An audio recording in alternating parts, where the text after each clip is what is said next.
and gentlemen, and NB is all over. This is Dr. Larry. This is the super mega fun review show, and I have something of an anomaly here. I have a live event participator, attendee.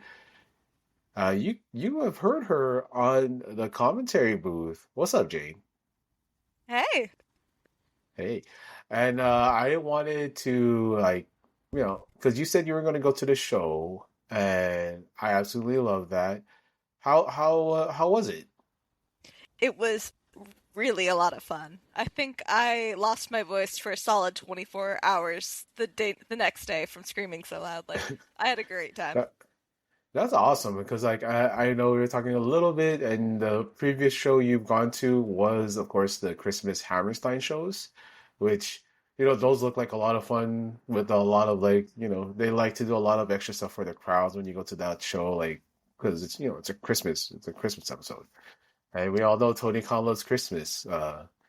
Born again Tony Khan. And I do wanted to ask because these are the things that people came out of it was how was it getting home?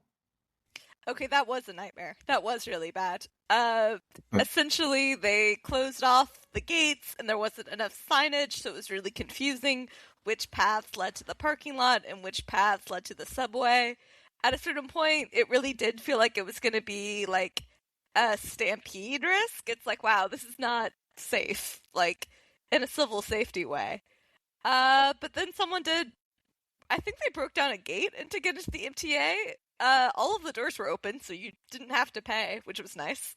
But that bit Nice. was a nightmare.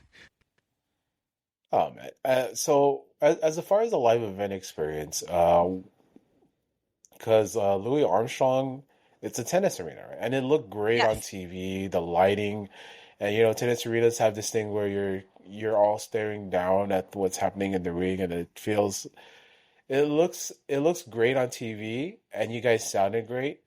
Uh, what was your sightlines like? Oh, they were actually really excellent. Uh, I sit in the cheap seats.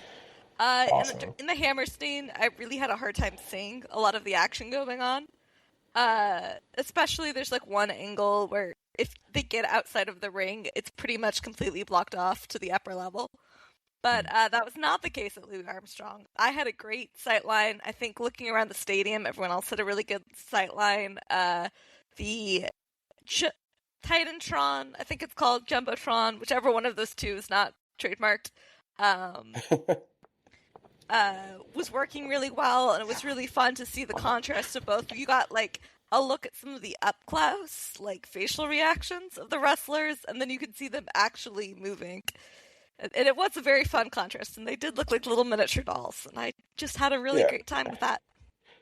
I also love sometimes when you're sitting in the cheap seats, it's like you're seeing like little toys just playing for you, like little like you said, little dolls. Um, because I think that when people go to the live experience, a lot of times people just end up looking at the Jumbotron and just like, okay, and I'm like, you could see the wrestlers, you could see them moving, and you could see the thing, and then you could hear the sounds because like they do mic up the ring, and that's why you hear the dunk, the dunk, the dunk when you're in the thing because they mic up the ring so that you can hear the slams and stuff from all the way from the cheap seats.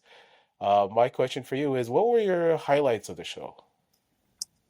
Uh, Definitely Takeshita Okada. From the moment Oh that yeah. came on screen to the entire way through, everyone was really into it.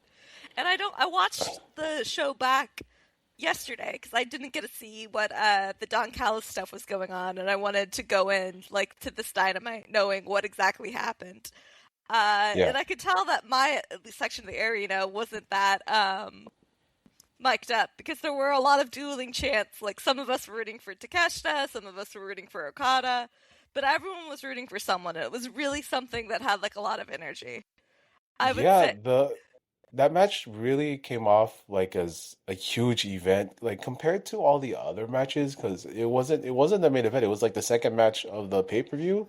mhm. Like when they like showed Takeshita on this Videotron thing, and then you heard the crowd like just pop. Like you just hear the crowd like, yeah.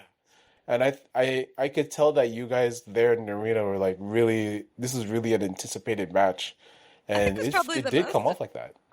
I think it was probably the most anticipated match. Although some of that has to do with the main event's always the last show, and like people were Yeah, leaving towards the end because they didn't want to get stuck in the situation that did very much that they predicted would happen and did happen. yeah, Which I think is very fair. But I think for sure yeah. the Takeshi Okada was probably what got the most reactions out of the crowd. And what was your low light of the night? Oh, John Moxley versus Kyle O'Reilly. That match did not Oh, need to be on the card. That could have main evented a oh, Dynamite. It was yeah, fine. yeah. That every show needs a pee pee break, and that definitely was my pee pee break.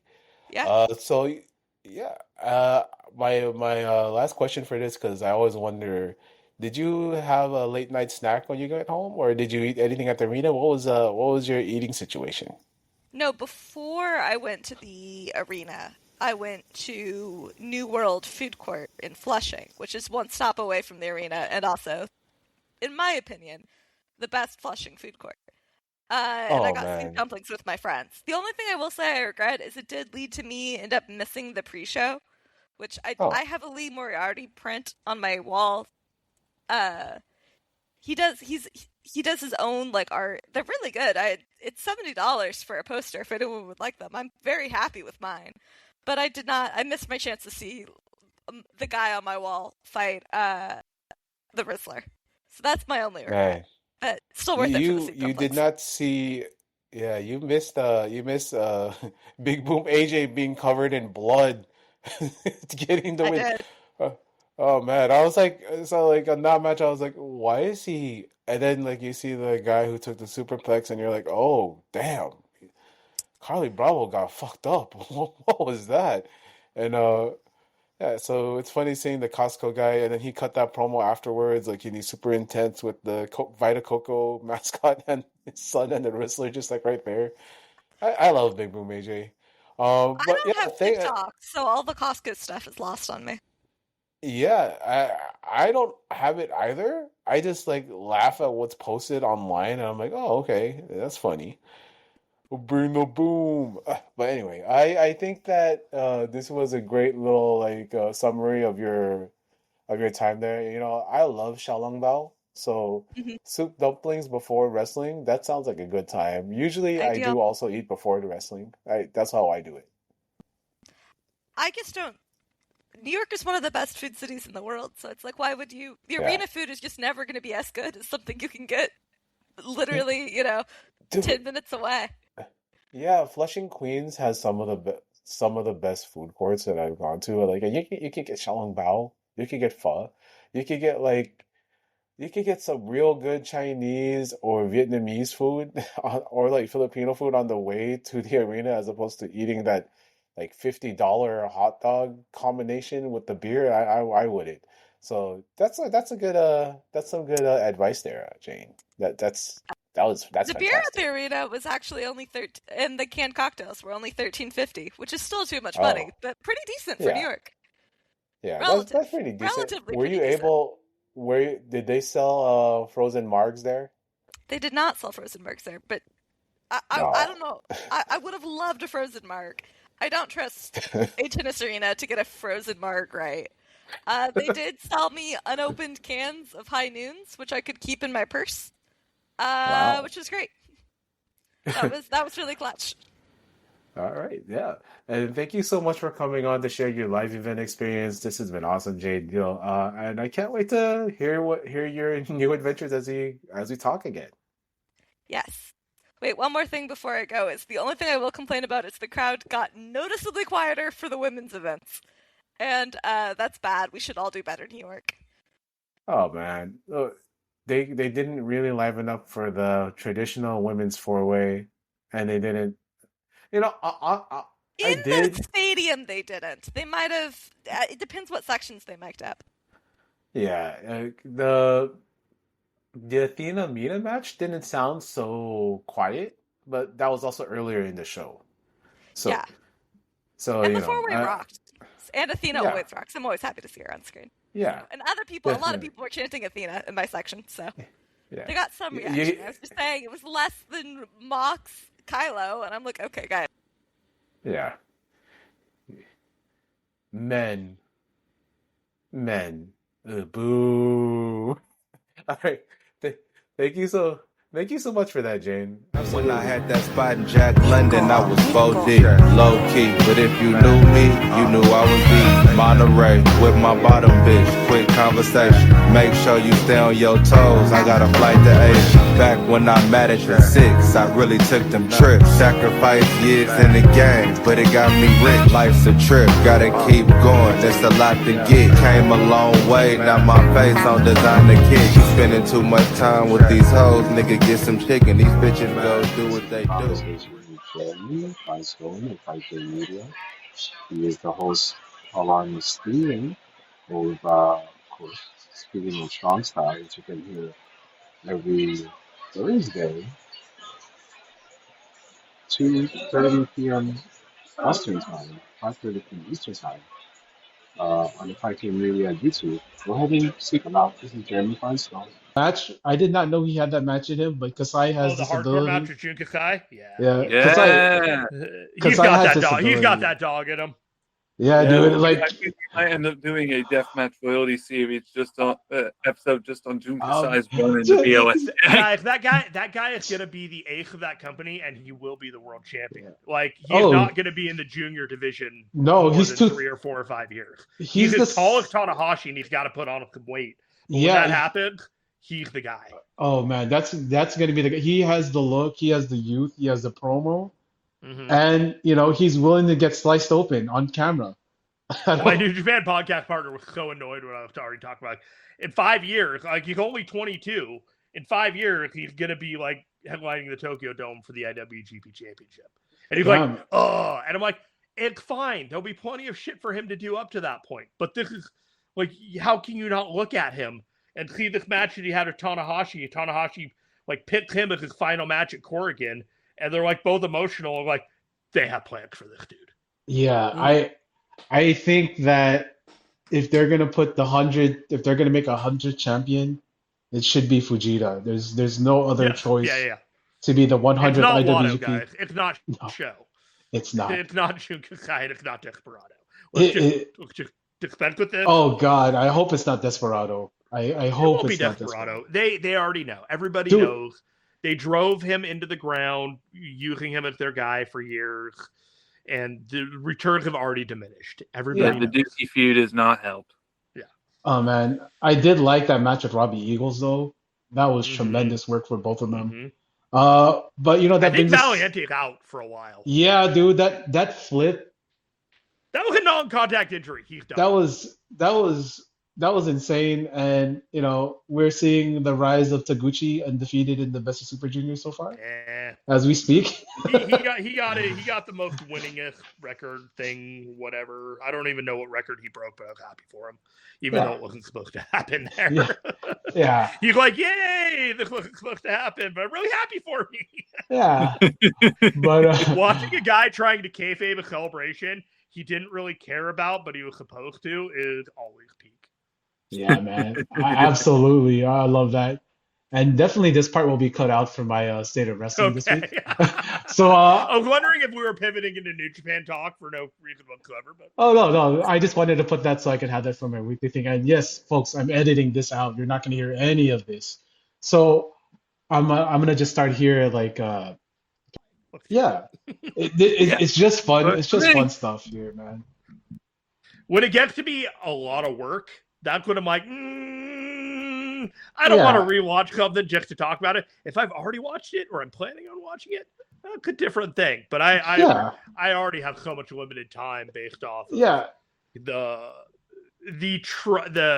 the triangle of my life of work, home obligations, and whatever I want to do with my free time. Oh God. Yeah. That's the whole thing. And me and Jeremy are both wife guys, so we know Mm-hmm. the whole thing of like, oh, I have to dedicate my time to my wife. And like, a lot of people might know the three of us for like watching wrestling and talking wrestling, but we can't always watch wrestling all the time. Although, this Best of Super Juniors has been pretty fun for me. Uh, But I all right. really, I like yeah, Fujita. Fujita's been fun, man. That match.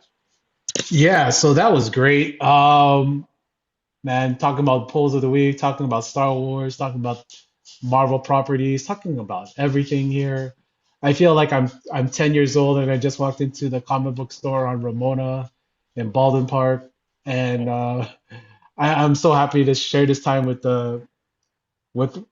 with two guys that I absolutely respect. One of them who I met in person, me and Jeremy met one time.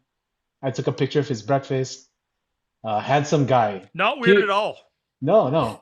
It, just I I really think that it's great to have online discussions, right, guys? Be on the forums, be on Discords, whatever. But there's something about having an actual discussion about it that I think is missing from this fandom. That I think a lot of guys they haven't really had that experience of going into the shop and just like having that social network because comic book shops close globally. There's not like that many around nowadays still. But I'm happy to have this group of people here just to talk some shop with. Guys, where can people find you if they wanted to find you guys? Matt, go for it. Okay, you can find me on Substack with the Harvest Podcast Network.substack.com. If you're not a fan of Substack for whatever reason, Deathmatch Royalty is now on Spreaker. It is also on Apple Podcasts and a few other places that you can get podcasts from. The idea with that is the Deathmatch Royalty podcast that myself and Doc do with guests. It'll also have audio versions of any written articles that I do for the Substack as well. And essentially, that's the best place to find me there. I'm on X and Blue Sky and Insta under the name Legion AOD. And there you are. That's everything. You can find me anywhere you Google the name Jeremy Finestone, Finestone. You could also just think finest one, even though I did not come up with that myself. It just happened to work out that way. A fine stone is a diamond in the rough. All these ways to remember me. That way you'll find my Twitter account, Jer Finestone. You'll find my Blue Sky account, Jeremy Finestone. But again, just Google Jeremy Finestone and you'll find my podcast, Speaking of Strong Style. Maybe the podcast I do with Garrett Gonzalez, recapping AEW pay-per-views every week. Maybe, just maybe, this podcast, which I'm not even sure what it's called, will show up and you Google me as well. I look forward to finding that out. But yeah, just Google me, Jeremy Finestone, and you should find me and my felony rap sheet that does not exist. Yeah, and I usually do a couple AKAs at the top, but I didn't on this one because we still don't know what this is going to be called. But I got with me, of course, the man without fear, Matt Dawson. And we have, of course, the incredible Jeremy Finestone here. Oh, hello. I am, of course, the doctor of infamy, Dr. Lariat. This is all of us just talking shop. And I know that's already taken by the Good Brothers, so we're not being called talking shop, okay? So just signing off. You can just call it Talking Shoponomics instead of Talking Shopomania. Oh, hey, Talking Shoponomics. Hey. Maybe that'll work. I'm going to check on the LLC on that. So from us all to you, live long and prosper. May the force be with you. Come to me, my X-Men. And of course, so Come long. to me, my X-Men? Yes. It's just to me, my X-Men. To me, my X-Men. Oh, wait. Come to me. Don't make it weird. Don't make it sexual. Oh, man. And now I'm thinking about those scenes of Rogue and Magneto, man. Puberty, man. Puberty is rough for all of us. It's all pre-programmed in there. It's never going away. Gambit just sitting in the eternal cup chair there, man. Nah. Oh, man.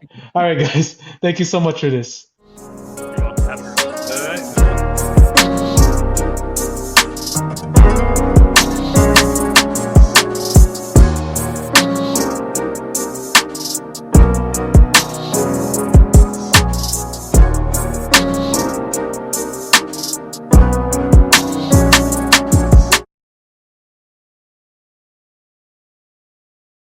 in the name of the Lord Jesus, who I've submitted my life to, who rules over my life, who controls my life.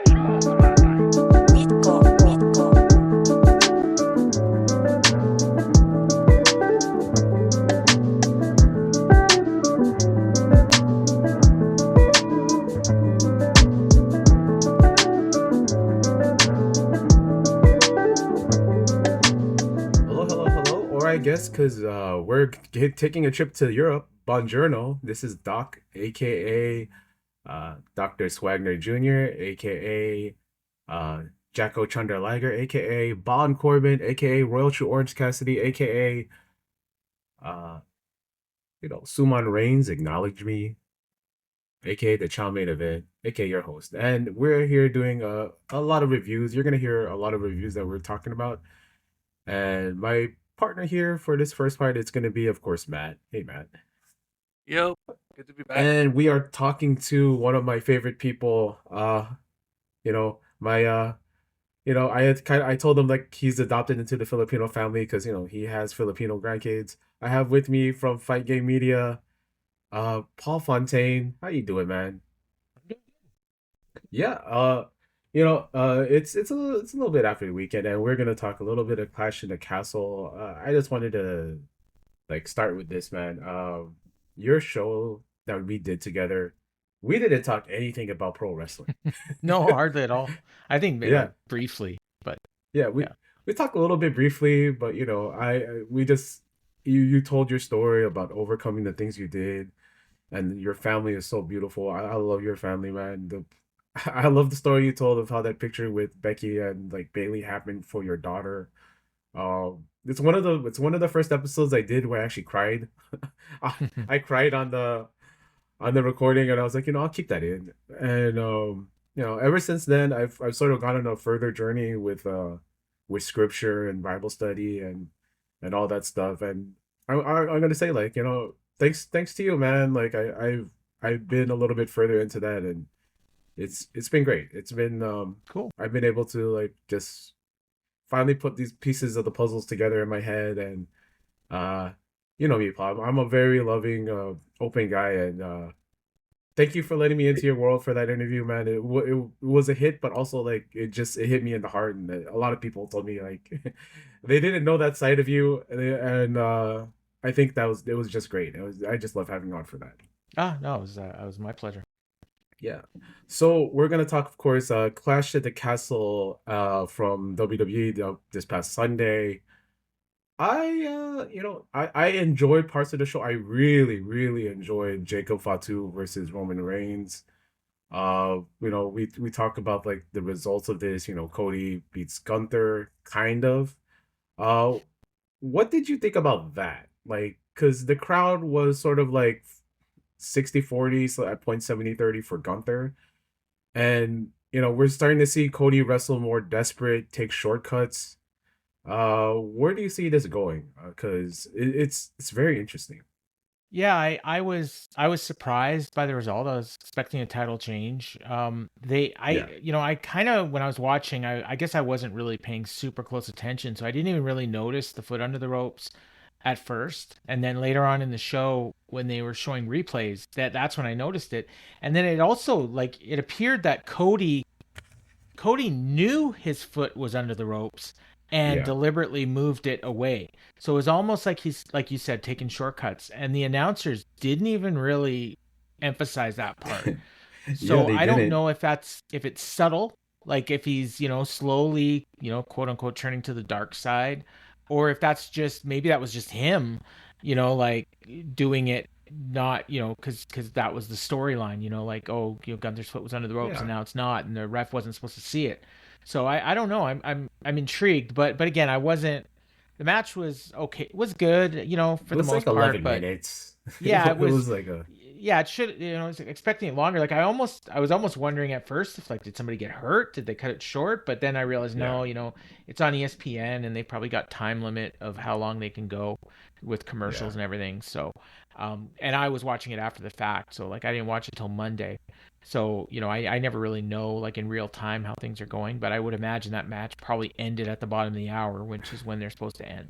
So, I was disappointed by the result, and I mean, mildly intrigued by the booking, but again, nothing in that match really made me want to see it again. And it appears that they're doing a rematch. So I don't know when, but that finish was done to build to a rematch. So, but it's a Yeah. rematch that nobody really wants to see.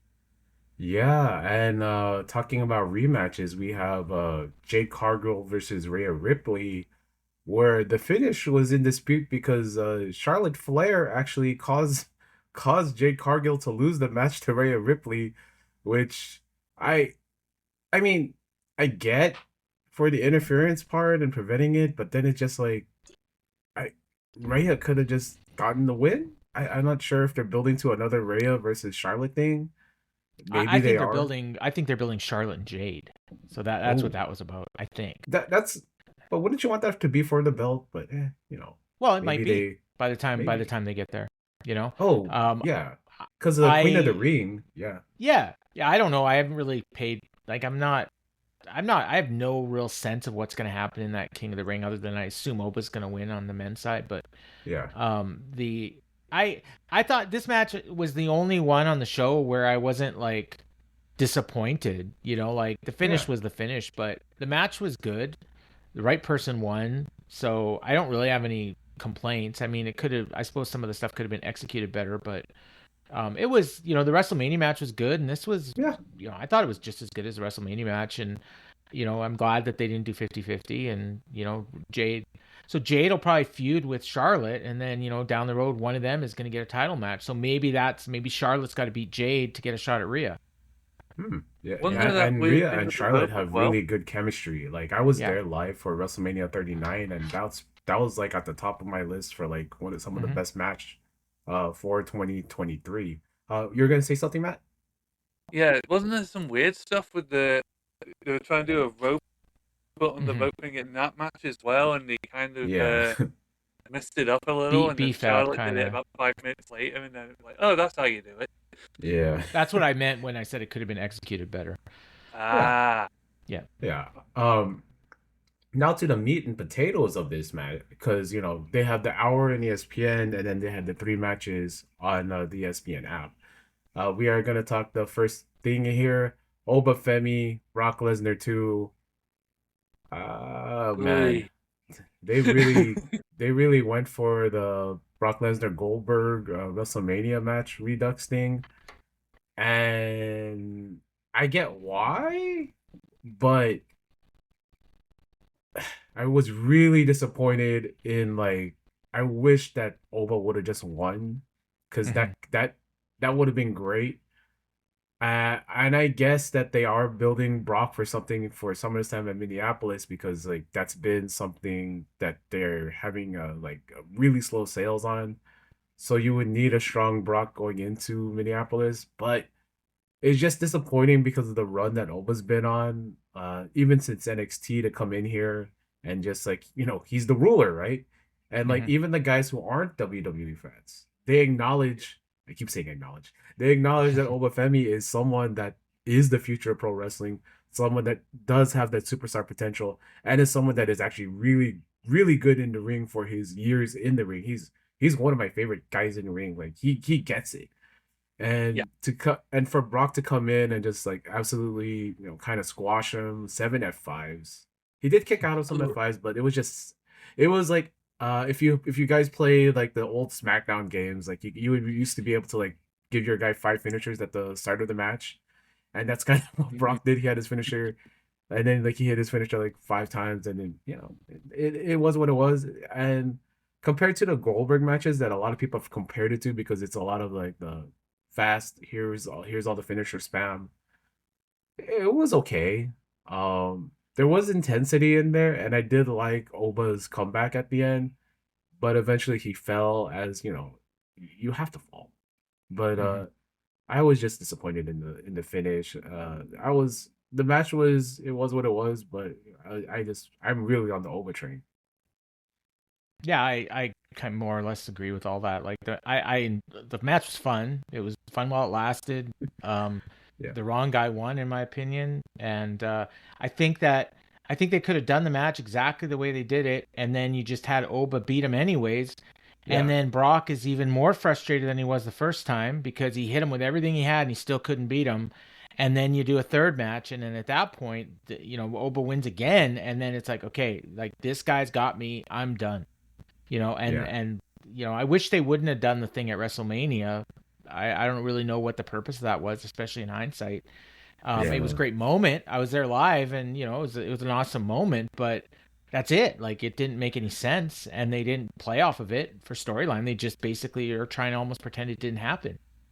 Yeah. Yeah. And Yeah, it's weird. They were like kind of retconning it. It doesn't yeah, make yeah. it doesn't make Oh yeah, sense. I'm retired, but I'm still wrestling. Okay, They, that doesn't make any sense. I mean, you could say you came out of retirement. I don't know why they don't just say that.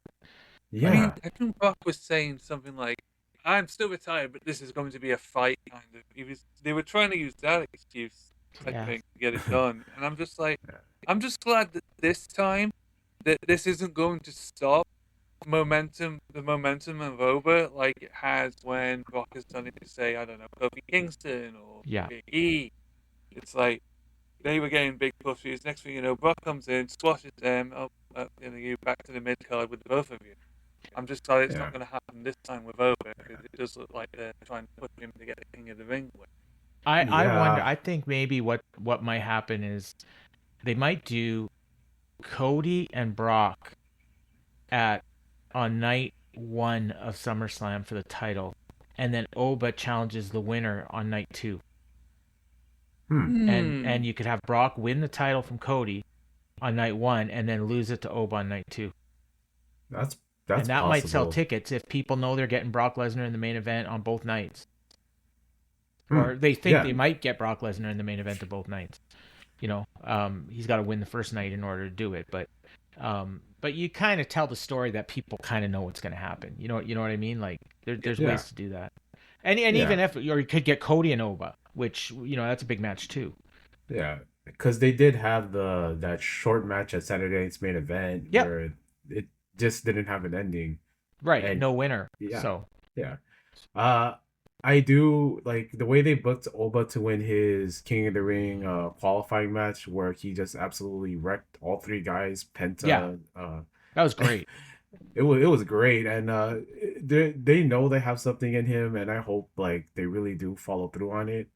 The crowd reactions were like, I mean, that was almost it as was big monstrous. as that main event of the Mexico show. Like, I mean, Yeah. I was shocked at how over Oba still was even after losing to Brock. Yeah. Oh yeah. I'll talk to you about Noche de los Grandes like in a little bit, and then we're Sure. following that up with, of course, Sol Ruca versus Becky Lynch. This was actually my second favorite match of the night. The work Really? I haven't seen Becky work like this in years. Like, if you compare this to the match with AJ at WrestleMania, everything here looked nice and stiff, and there's a little bit of like flubs, like when Soul went for the Sasuke special, and she she hit the back of her head on the ring apron. I the match itself was worked really well.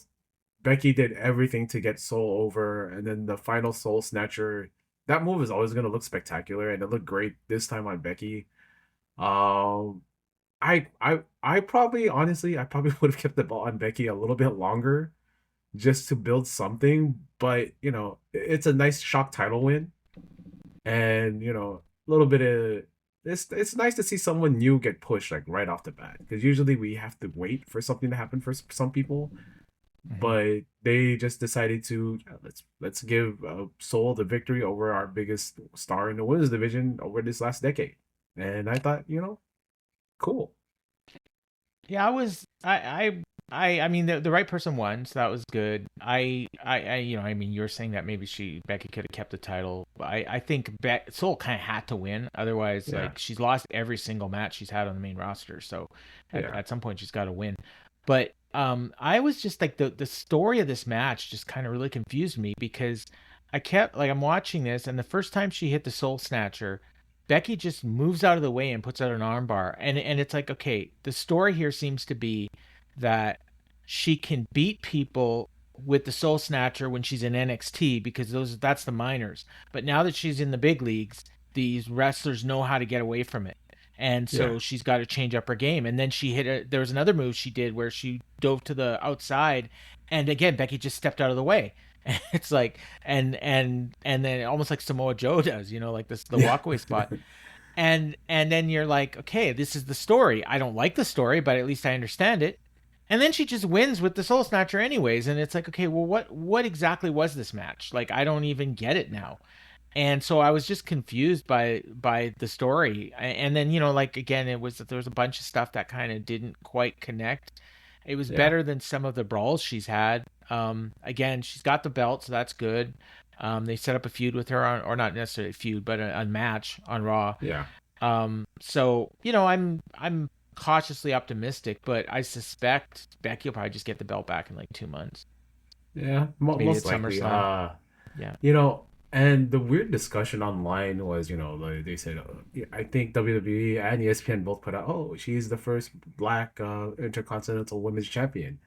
And there was this weird debate about it, like, oh, she's passing for white, all this stuff. And I'm like, there's a mixed race identity here that's like sort of erased by people, and it sucks, man. And it's the same thing in music with Mariah Carey. Like, people just refuse to accept the fact that she's black, and it's like, no, she's black. Like, I mean, there's no such thing as half black, especially in the United States. if you're half black, you're black. Because, like, I know, Paul, like, your grandchildren are like half Filipino, and well, yeah, two of my grandkids are, and even just myself, like, I'm half native, and Cher's got a song about it called Half Breed, and it's like, it's hard because you're not accepted by white people because you're half native, and you're not accepted by natives because you're half white. Yeah. And it's, you know what I mean? Like, so it's tough. And I kind of know what she's going through. Like, she's blonde hair, blue eyes. I don't know what color her eyes are actually, but her skin is very pale, and, and here she's black, and it's like, that's her identity. And yet nobody accepts it. You remember that famous picture they had in NXT a few years back when it was Black History Month, and they had all these people, and you had Soul like right in the middle, and and Kiana was another one that was getting it too, because she, like, her skin is darker. So, I mean, it's not like, I think she's just a light-skinned black person. I don't even know if she's mixed, but, Soul obviously is, her skin is white, but she's half black, and you can't take that away from her. And that's part of her identity, and good for her. And it's good. I mean, there haven't been that many women's Intercontinental Champions anyway. So the fact that she's the first black one, I mean, it's cool, but, it's like, title. Yeah, I think it's just only a like title. 2 years old. Yeah, it's only been 2 years old, so it's not like we got this long history of like 15 years and all of a sudden, but it is good that they're starting to push black people, Oba and Trick and Soul and others. Yeah, it's interesting. Like, it's interesting to see that like shift this year, to see that on the main roster. Like, I don't think I've seen anybody get as much traction as Lash Legend has over the last 6 months. I mean, and she was. I mean, I was surprised she didn't get pinned in that 4-way. Like, she's the one that normally, given their position on the card, and she's a tag team wrestler and she's fairly new. Like, you would think that she would get pinned, and instead they pinned Julia in her home country, which. That's another, half home country. Another one, right? Half Italian, half Japanese. Another one. But I mean, they could have pinned Lash. They could have pinned Roxanne. I mean, it didn't hurt Roxanne at all to get pinned there. In fact, it furthers the story that she's doing with the Judgment Day. Yeah, I think that it's really interesting to see this, and then to see the variety, even in that Fatal 4-way. That's a variety of like races there, and like it's great. It's great to see that diversity, like with Tongan, black, Japanese. It's great. It's great to see that in this company when the complaint has been for so long that, especially in the Triple H one, that they haven't really seen that kind of diversity. I think Triple H took a lot of flack for it, and I think the problem was he just didn't have the right talent. Who was he going to push to that level? Big E got hurt, could have been him. Kofi and Xavier, I think their time had passed, and then like who else did he have? And so they were developing black talent in NXT, And it just, they could have been brought up sooner. They absolutely could have been brought up sooner, and maybe they should have. And I think that was probably John Cena, because of his last year. It probably delayed them being brought up by at least a year. So, but I mean, you're not just going to push a talent just because they're black. You want to have the right person, and we're so seeing that they that have a with chance to be successful. Yeah, with Oba and Trick. Yeah. Oh man, when Oba and Trick's music hits and you hear that crowd, like that's and undeniable. even Mello gets a pretty good Mello's reaction been, for his level. Yeah, he does. Yeah, he does. And I love this. And you talk about the diversity and people of color in the main event. We are talking about the main event, Tribal Combat, Jacob Fatu versus Roman Reigns. I thought this was a pretty fun WWE, hardcore style match. Really good work. These two have really good chemistry, as of course they should, coming from the same family. But this is probably one of Roman's best matches against a Bloodline guy, because it was better than the solo matches, better than the Jay matches. This is just, and there was a lot of drama here. I thought the work on like the hand and them making the Tongan death grip seem like death. It was great when they had the toolbox smashed on his hand. I was like, oh, that's awesome. I think the last time we saw like that kind of hand psychology was when Shawn Michaels bashed Mankind's hand so you couldn't put him in the Mandible Claw. What was that? Mind Games. Yeah, in-house Mind Games. It was really intense. The finish, there was like a couple of close calls there, like when Jacob hit him with his with the big moonsault, and then when Jacob hit that, reversed the spear into his own spear, I thought that was sick. And it was a real good match. The post match was interesting.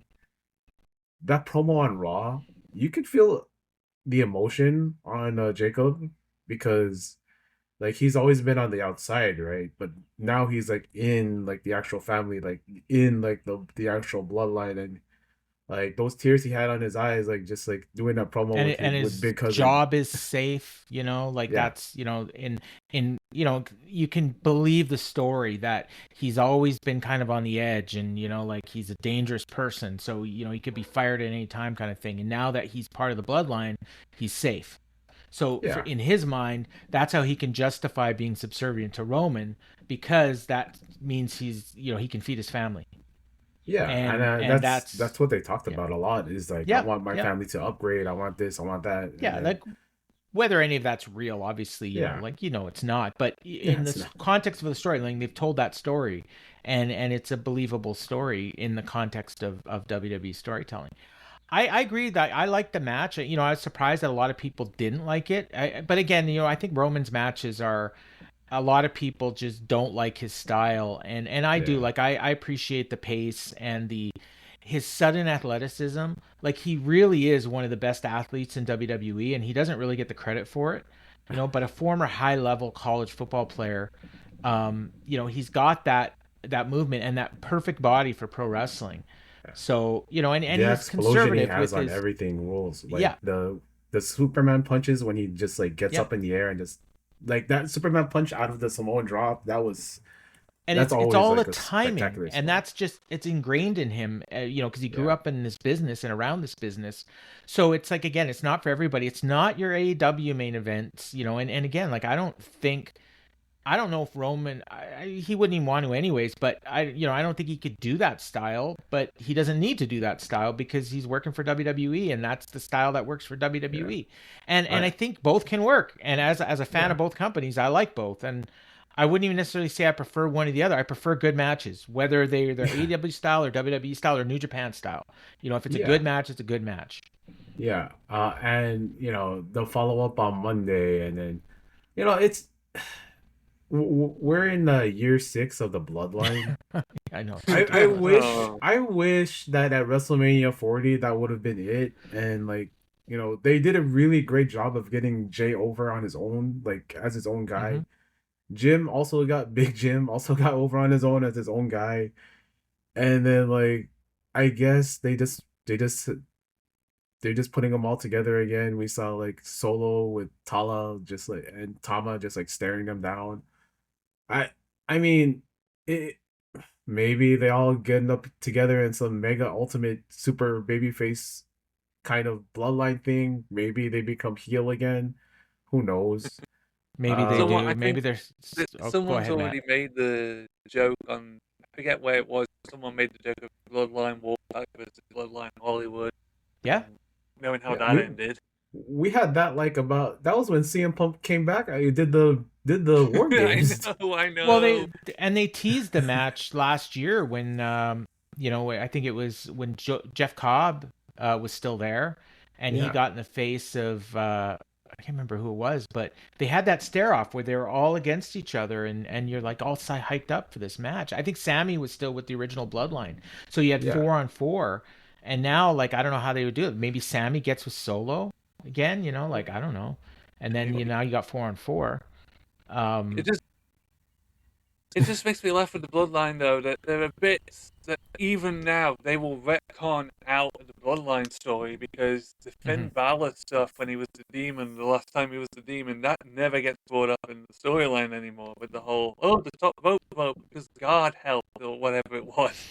They don't mention that at all when you look at No. those compilation videos that you do of well, either well, WWE or Matt, God didn't come until 2025, so you know. I think that they're trying to recreate the dynamic that Roman had with Sammy, with him and Jeff now, or with Jacob.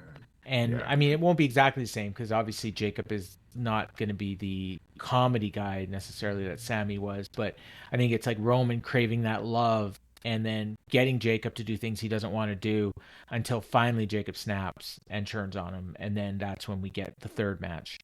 And Yeah. maybe at that point Jacob finally beats him, but that's probably got to be at least 6 months down the road, and at the pace they move, it might be 2 years. Yeah, I thought like when Roman hit him with "I love you, Jacob," and that's like he said that he kept saying that during the match. You don't get it. I Yeah. love you. I love you. Yeah. I'm doing And this that's for the you. whole thing. Remember with Solo, where he was always, "I love you, Roman. I love you," and then Solo trying to get people to tell him that they love him. So Yeah. that's I that's love not you, an accident. Solo. Yeah, I love you, Solo.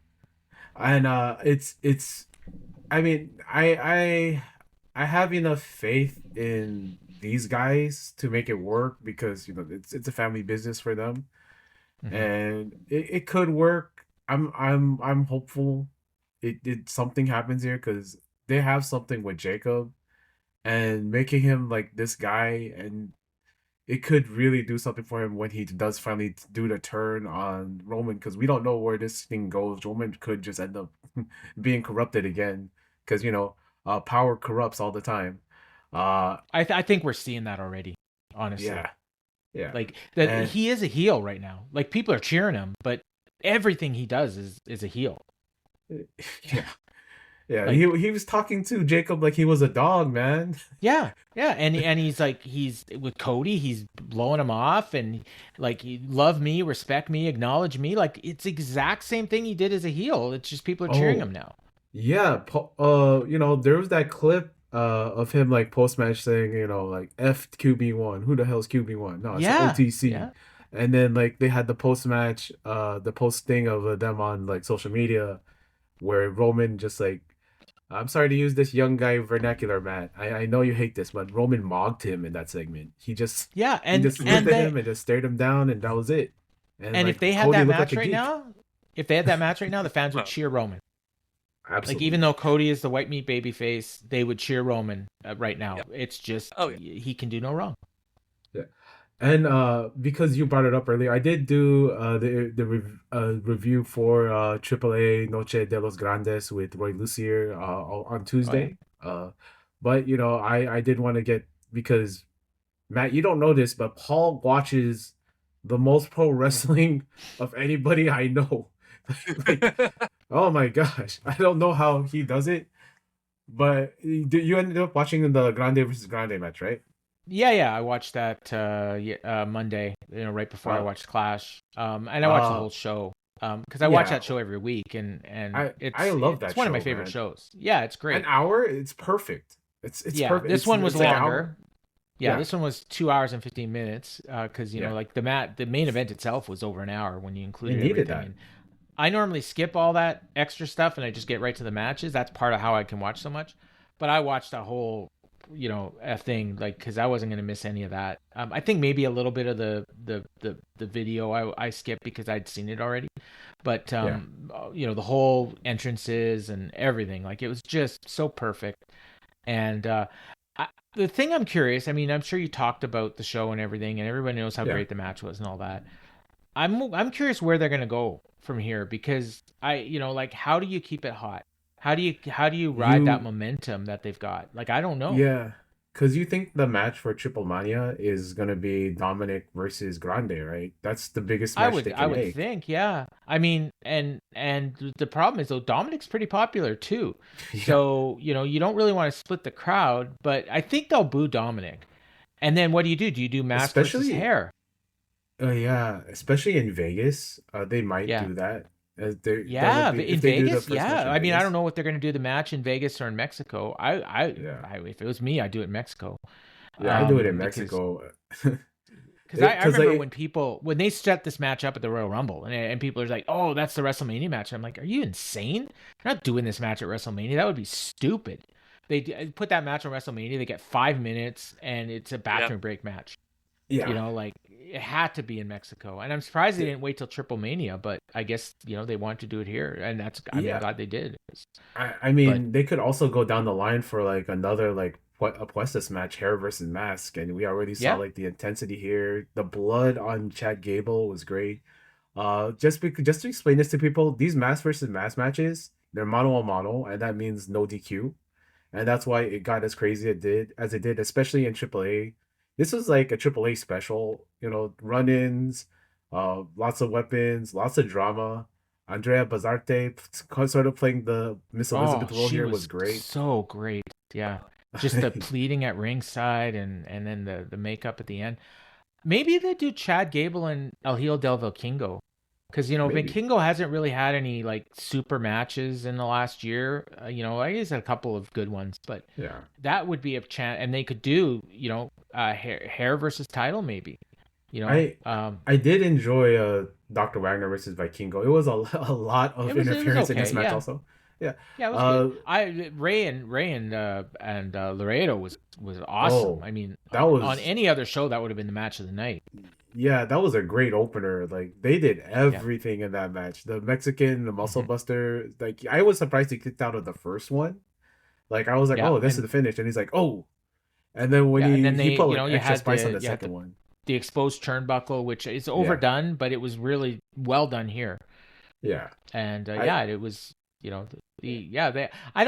think you could have just done the opener and the main event, and that would have been a good show. But they want to put those other two matches on there too, which was fine. Yeah, it was all right. And then I absolutely, the War Raiders won the AAA tag belts. I think it's them and FTR who are the only tag teams to have won the IWGP, the WWE, and the AAA tag titles. Oh, I didn't know that. And I assume there's that team that they really seem to like. What are they called? The Moneymakers. The money, yeah. I think that's probably next for War Raiders because I mean they got a few tag teams there, but that seems to be the one that was getting a lot of wins. I do think it's really interesting. They're doing Money like Machine. a tweener. That's what they're called. Money Machine. Yeah. They're really fun. They're a fun tag team. They wear suits when they wrestle.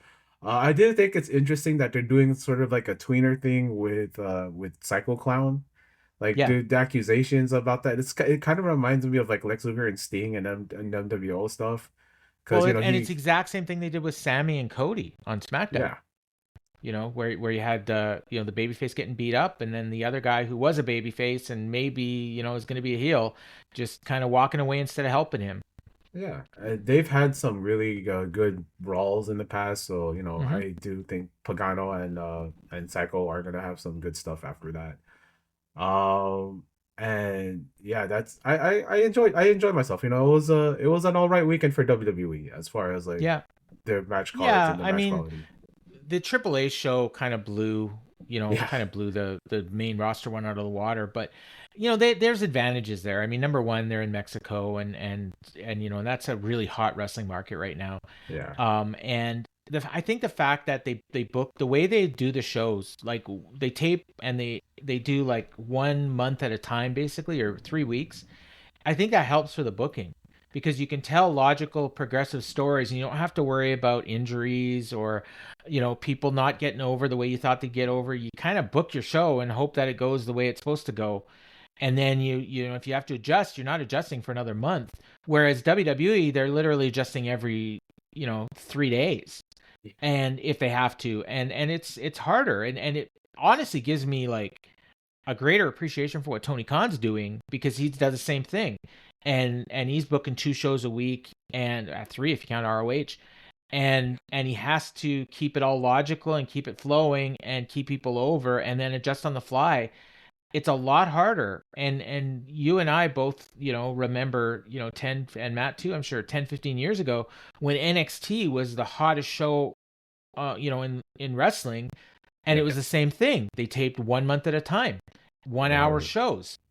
I mean, it's perfect. You 4 hours and you book logical storylines to build to the big shows, and that's what AAA is doing right now. It's to say it's easy isn't fair, but it's a hell of a lot easier than what they're doing on the main roster. Yeah, and what's real interesting, post this was so across like YouTube, it got 2.5 million viewers between the WWE and AAA channels. And they posted it on Monday on Netflix, in the American Netflix. So it's showing that there is a want for AAA on at least the Netflix platform, and they see like there's an actual push for it. What Undertaker and Jeremy Borash are doing in AAA is very, very interesting, and I think a lot of people make this comparison with them and CML, right? So I had Roy Lucier on, and like the CML buildings, they own those buildings, right? So CML owns Arena Coliseo, they own Arena Mexico, and most of those buildings, a lot of the time, they're filled with, they have their regulars, but a lot of that is also filled with tourists who go to Mexico City, and CMLL sort of has this partnership with tourist companies with the Board of Tourism in Mexico City, and that's why those buildings are usually filled up with the tourists. What AAA does is it travels, they travel from Tijuana, they travel through like, Southern California, Arizona, Mexico, Texas, all the different parts of Mexico, and they draw these big crowds. Like this was like, I think like a 12,000 seater crowd, and it was a sellout. And I think that's really kind of important of a distinction to make between these two companies. One is a touring brand, one has these 3 shows they do every week, and both are very successful. The interesting part about this is they announced Triple Mania and the WWE like SmackDown and Raw are going to be in Mexico City around like August, which is around the same time as Aniversario 93, which this is people aren't really paying attention, but that's like the first shot across the bow with these two in like a lot of ways. And Paul, like I did want to get your take on that. Like, what do you think about WWE kind of like encroaching on the territory and like saying, okay, we're here? Yeah, I think it's a little overblown in terms of taking a shot at CMLL. I mean, obviously that's what they're doing here, but I think it's more about just trying to become the dominant brand. This isn't the era of Vince where he's trying to kill the competition. I actually think that TKO likes having competition. Because not so much that they don't want to be number one. Obviously, they want to be number one. They want to be the dominant brand wherever they are in whatever they're doing. But they like having a competition that is somewhat strong enough to where they're making money and they can afford to pay people. Because what ends up happening is when guys start to get to that level where they don't feel that they're making enough in WWE or in UFC, but TKO doesn't see that value in them, well, then they can just go, and whereas Vince never wanted to let people go because he was afraid that, if they go to the competition, they might win, because he saw that happened to him with WCW briefly. And so now, like, I don't think TKO is worried about AEW, and I really don't think they're worried about CMLL. They're just trying to strengthen their own brand, and they're looking at Mexico as a super hot market right now, and so Yeah. they want to go in there and get as much of that market as they can while it's hot. So Yeah, yeah, 'cause there is going to be TKO that residual effect of hurting Yeah. CMLL, but I don't think the goal is to hurt CMLL. I think the goal is to take over the market. Yeah. And obviously that does hurt CMLL, but that's not the goal. Is more about the market than it is about CMLL, I think. Because TKO has Yeah. been trying to break into Mexico with UFC for Yeah. like the last like 10, 12 years now. So Yair Rodriguez and all that stuff. It's so them actually finding a hit with AAA, and they don't have to do a lot of the work because AAA already had all these contracts, all these contacts and thing, and they just didn't have the money. Yeah, they're And trying now to they get have the money. an American deal now, or an Yeah. English deal. So them being on Netflix is extremely interesting to me, because we did find out now that also NXT is gonna have like their first special on the CW, which I think is interesting. I thought Head to everything head was with gonna be Forbidden on the Door. ESPN app. And Yeah. oh yeah, yeah, it's going head to head with Forbidden Door, which is interesting to me. I wonder who they It's put on funny that because card. you've got Slammiversary, you've got basically the, I don't know whether to call TNA feed WWE or not, but you've got Slammiversary earlier on that day. Then you've got the Great American Bash.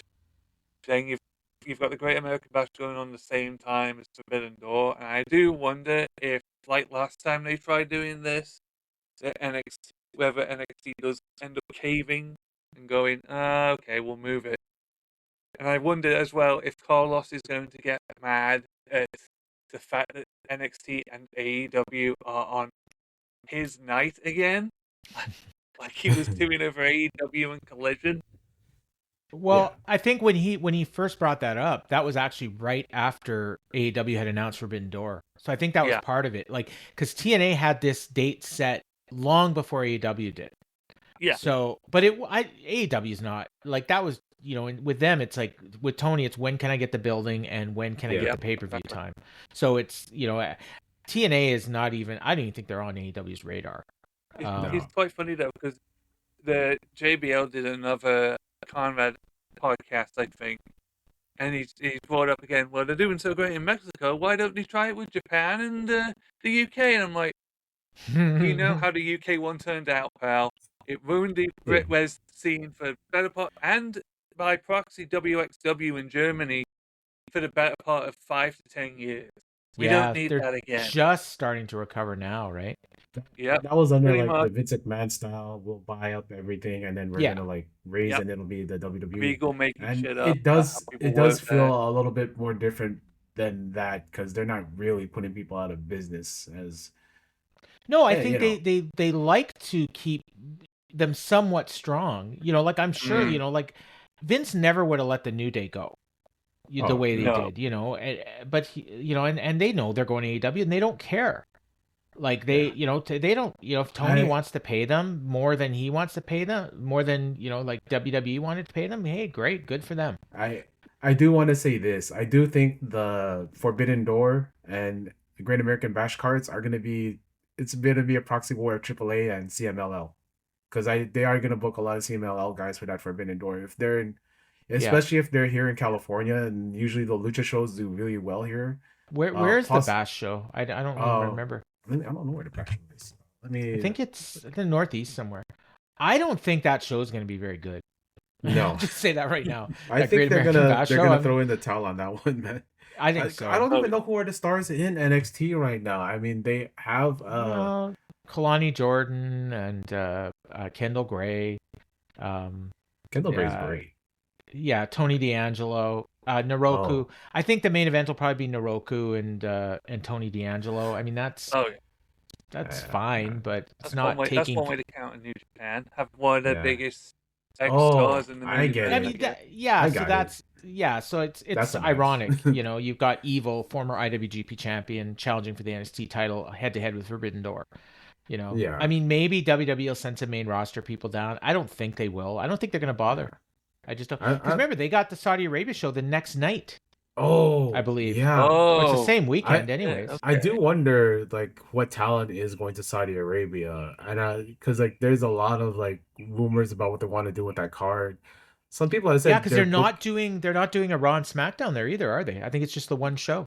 Yeah, it's just the one show. Some people have said, "Oh, Cody and Roman happens there," but like, no, I don't think that's gonna happen. That's No. one of the Mm, big matches they have left, and just putting it on like a side show. And yeah, folks, the champion versus champion match happens at Crown Jewel, not at Night of Champions. right. Just saying And that. they Roman is not advertised for Crown or for No, they would have the been they would have been talking about him this whole time about him being yeah. at Night of Champions if he wasn't going to be there. Yeah, so I think mean, that'll there's be been the talk. October, like you said, Crown Yeah, Jewel is probably and what that is. There's been talk as well about Seth winning the King of the Ring, so we get Seth and Roman like a billion time. yeah, Oh, right. Not yeah, Yeah, yeah, and I mean, it's probably going to come down to Oba and Seth, right? yeah, pretty possibly. much. I did want to ask you because Paul's one of the people that watches so much wrestling. You've been covering a lot of the best of Super Juniors, and I wanted to get like your overall feel on like who are your guys who are doing the best in there. I know you're not a big fan of Jun Kasaya. You know I am. Yeah. He's been real interesting in the tournament for me, but this tournament's been kind of interesting, especially like after the news about the purchase of New Japan. You sort of see like the promos that Daisuke Sasaki's been cutting about now. These are my juniors. These are the people below me now. I think it's pretty interesting. But you know, Fujita is head and shoulders should be the guy that wins this and becomes the 100th IWGP Junior Champion. I like Hio kissing all the boys. That's been something, you know. Happy Pride Month, guys. And Mhm. it's just been a pretty fun tournament, especially compared to the last couple of years where it's sort of just been like, you know, it's been a holding pattern, and this feels like there's something going on, and Fujita is really coming across as like a big star for me. And Yeah, Akira. Akira's good too. yeah, I hadn't even really thought about Fujita. Although I mean he's right in there. Yeah. Obviously to me the two Robbies have been standouts. Robbie Oh, Eagles, Robbie yeah. X. Master Love you, Wado, Robbie. Titan in the A block. Nick Wayne, you know, has impressed as Oh, well. And then in the B block, Desperado, Taiji Ishimori, you know, in addition to Robbie Eagles. So those are the kind of the guys that I yeah. think have been, you know, He's, thing. I mentioned Hio, but I've loved his stuff. Never seen him before this tournament. oh, yeah. So you know, that's impressed me. Again, I'm just not a big fan. Like I appreciate that, you know, the work that Jun Kasai does, and obviously he's over as hell. Yeah. I just don't like the fact that every time he wrestles, all of a sudden now it becomes a hardcore match. Like it doesn't make any sense to me as you know. But then like there's a lot of that in New Japan, like where you know like all of a sudden these matches they just you know like They I break just down. watched one on the show I'm watching now on the show that took place on Tuesday. So it was Tuesday morning. I was watching it today, and there's a match with Show against I can't remember who it was. Zane J. No, it's not Zane J because Zane J's not in the That was tournament. today. Hang Oh, on. no. I'll look it up. Is it? It was Daisuke Sasaki that you just mentioned. Daisuke Sasaki. That match was Okay. awful, like just Oh, awful, and horrible. yeah, and you know, but it's just like they just, you know, it's like they're making a joke out of this tournament, and then when it's over, it's like, oh, Show's got 10 points, he's in the lead. I'm like, after what I just Why? watched, this guy could win the tournament. Like I just, you know, so stuff like that it bothers me. But Yeah. you know, for the most part, you know, you watch these shows and they either have like yesterday's show was a full one. I think today's is as well. So there's like 10 tournament matches, but most of the time it's 5. And you know, usually 1 or 2 of the matches are quick, so you can get through the shows in like an hour and 20 minutes, and you usually get at least 2 good matches. There hasn't been as many like good matches in this tournament. Like, you know, I rate every single match I watch, and I doubt that there's been 10 4-star matches. No. You know, and yeah, It's been fun work, but it's not been like great work. yeah. There's been a few really good ones. Yeah. But nothing that sticks to mind. Like if you ask me off the top of my head without looking at my spreadsheet, like what matches do you need to go back and watch? Like I don't know what I'd tell you. Like other than if you like hardcore, watch Jun Kasai, and if you want to see a good match, chances are Nick Wayne probably had a good match. Like Oh, yeah. what I remember is on every show that I watched Nick Wayne on, he had the best match on the show up until that point of the show. Like If sometimes there would be a better match after, but he always yeah, has the best match up until that point. So, like if he's real good. And he's also yeah, not going to be a junior for very long, I don't oh think, no, because he's he's a putting growing on boy. muscle and he's tall, and I could see him doing the Kyle Fletcher diet, and in like 2 years all of a sudden he's 245 pounds and he's a main eventer in AEW, Y- and good for y- him. Yeah, you know what's great about him too is he had one of the best promo guys be his mentor. A lot of his promos are still in that Christian Cage kind of cadence, but it Yeah. works for him. It really does Yeah. work for him. Uh, and I want to thank you, Paul, for coming on here and doing these kind of reviews with us. Obviously, man, I got I Yeah, love you, it's a lot man. of fun. Uh, It's a lot of it's fun. always I, fun. It's I'm always fun I'm to talk, willing to man. come anytime. I know we don't. It's hard for us to get our schedules together, but if we Yeah. ever can, I'll come on anytime you like. Yeah, next time I gotta talk more Winnipeg with you, man. We gotta talk more Sure, Winnipeg. sure. But Yeah. if people wanted to catch you, Paul, where can they catch you? So I do 2 shows on the Fight Game Media Network every week. The Dynamite show is Wednesday night, about 10 minutes after Dynamite ends, on YouTube. It's free on YouTube, or you can also listen on the Fight Game Media free audio feed. So just search Fight Game Media and download all the shows. It's 3 or 4 shows a week, but of various shows. And I do another show on that network called The Takedown with Garrett Gonzalez. We tape that one Tuesday nights, usually around 11 p.m. my time, so 12 a.m. Eastern, 9 p.m. Pacific, and we do it live on YouTube, and then it goes in the audio feed on Wednesday morning. And so yeah, there's those 2 shows, and then there's a Japanese show that airs on Thursdays, and then we do pay-per-view recap shows on the weekends, and then the Power Bombshells is on that network as well with Yeah. two ladies. You don't often hear two ladies talking about wrestling, but their tagline is two broads talk about the wrestling they watch, and it's great, and they've got a great loyal following. That one's only on YouTube. So Sundays Sundays at at 1 p.m. 1 p.m. Eastern, yeah. And then Yeah, they 1 also p.m. also do, if there's an AEW pay-per-view, they do what they call a pre-show, Yeah. 2 hours Uh, before the pay-per-view starts. I love Sam and Mel. They've been here. They've been on the show a couple of times. If people really do want to like follow the Janelle Grant story, the person Oh who's yeah, been there since like ground zero has been Sam. She's great. I love the Power yeah, Bombshells. I love having like women talk about wrestling on their own terms. It's great. You really don't yeah. hear that. I kind of copied them. Copied Garrett in that, finding my friends here at the commentary booth that we do that. That's going to be a monthly thing. But Paul, I love you, man, Well, and and I we love also having you have on the Keela show. Cash on our network, who Oh not yeah, only is Keela. female but black. So Yeah, black on female the talking rap. about wrestling. That's a unicorn. Yeah, Unfortunately, her show's on hiatus right now, but it will. They did their last show yesterday, but yeah, they'll be coming back at some point, and Keela will be doing the WWE post shows. So you'll still yeah, see and hear. Well, you'll hear Keela. She doesn't do video, but you'll hear her. yeah.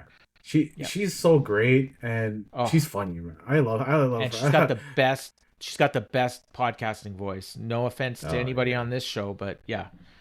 yeah. Hey, man. Paul. I love everybody there at Fight Game Media. Yep. Garrett's one of my good buddies there. Maybe we see each other for Forbidden Door, maybe. Yeah. But I want to say thank you, Paul, for coming on. This has been excellent, man. And Thank you. once again, my brother in Christ, man, like peace be with you. Good things, good blessings for you and your family.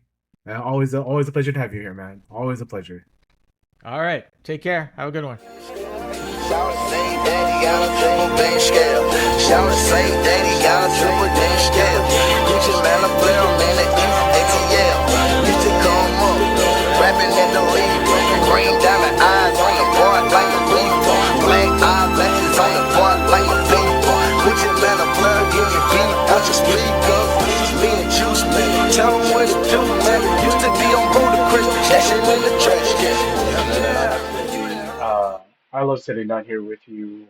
You know what I'm gonna do too, right while I'm at it. I'm gonna get to those questions that I ask on every show to everybody that comes on to it for the first time because that'll be later in this interview. But I am pretty freaking dumbfounded by why this show is getting. I mean, I guess if you're not into what's going on in the narrative, it's not really for you. But for me, someone that kind of jumped in, like just because there's nothing to do on a Sunday, so I decided to watching the show. There was I just liked how violent the show was. I loved all the gimmick matches. I don't care if it was gimmick match to gimmick match to gimmick match. I don't care if there wasn't even that much blood tonight. There was blood in the main event, but that was an accidental blood. There was blood in the Edge and Christian versus FTR match, but that was accidental. Other than that, I don't think there was that much blood tonight. But it was No, because they couldn't have blood because of the New deal. York Commission. Oh Yeah. yeah, dude. So why didn't you go see the show? Oh, I was kind of putting it off, and I think probably just kind of like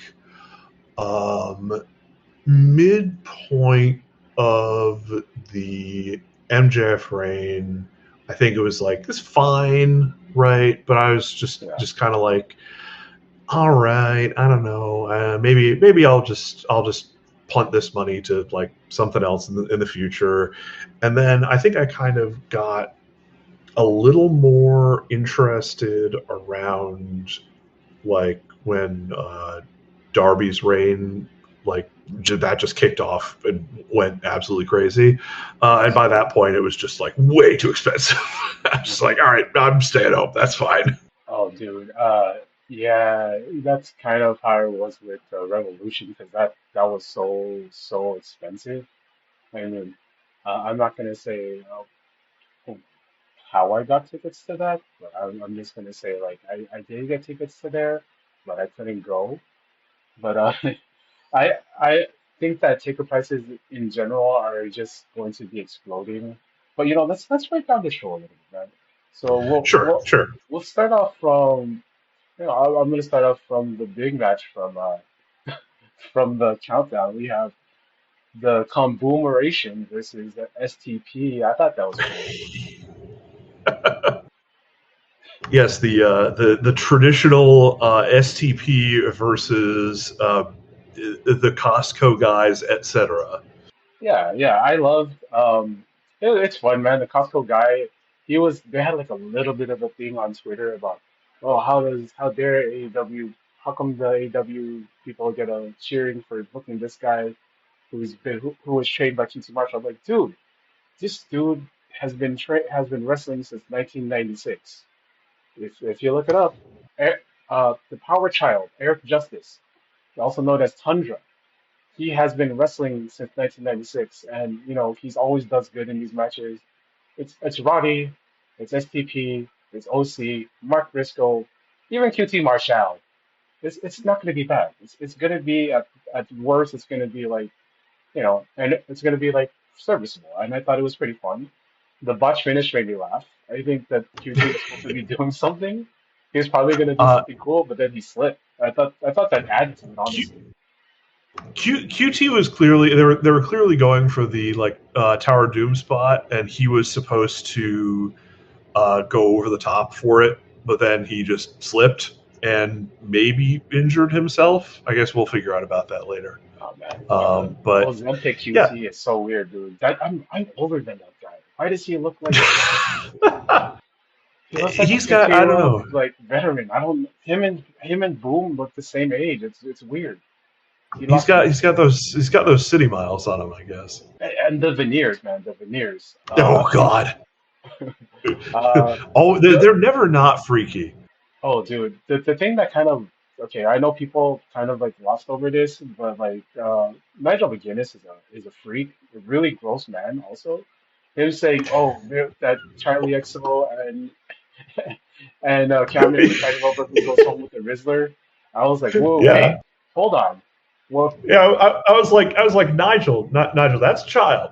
That's not. Calm down. That's not Andy Milonakis. That's a 9-year-old child. Hold on there, buddy. And he's not going to be rizzing anyone up for another approximately 9 years. 9 years, yeah, God. I was just like, that's not right. That doesn't sound right. First match we're gonna go into is of course Adam Copeland and Christian Cage versus FTR. I Quit match.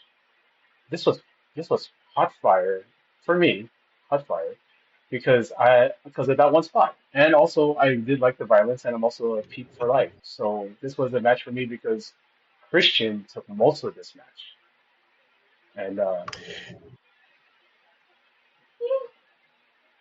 that's why I like it. I like Oh Christian. yeah, yeah. It's just okay. I mean, but like Christian got to stand out. He teased the spear and hit him with a low blow. I did like when they did the replay off the spear into the flaming table, and they showed that Stokely was on fire for much longer than I thought. I was like, oh, maybe don't wear like nylon, man. Hey, at least look. At least he's not looking like Cody after he tried that spot. Oh, dude. Well, so what did you think of But this match, man? I think I might be a little lower in general on it than you, but not much. I Yeah, thought it was um, much better than the first FTR Cope and Cage match. That one I thought was just yeah. awful, There dreadful, was dreadful so stuff. there was so many like kickouts and like hope spots in that match where the crowd wasn't really, and then they didn't even win the match, so the crowd No, went and home it's like, out of the three matches they've had, this is probably the best one because it didn't have any of the close fall stuff. yeah. I'd have to look. I'd have to look at their last one. I think I put this a little over it.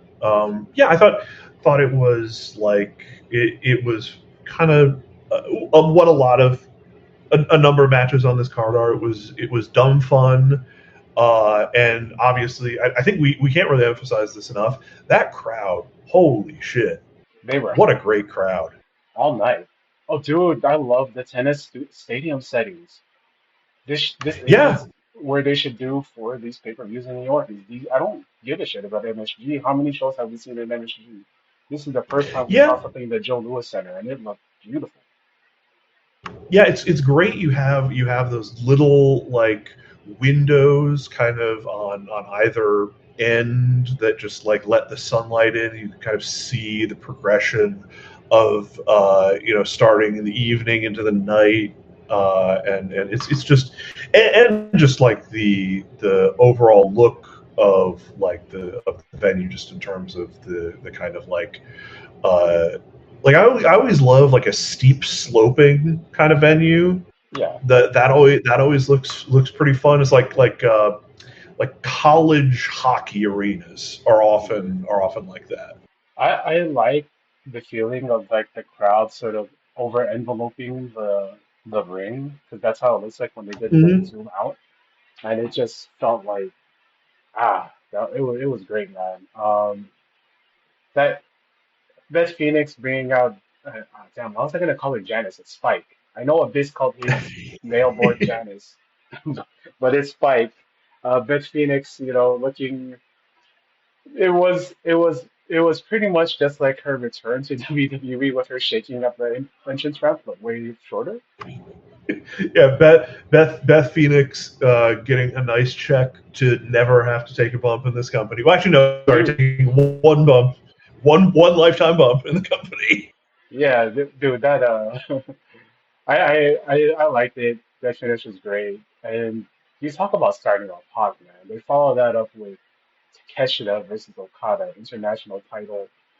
This is a match of the year candidate. Oh, woo, woo, boy. Oh man, they started off with the forearms, and I liked but hated how they started off with the zoom out.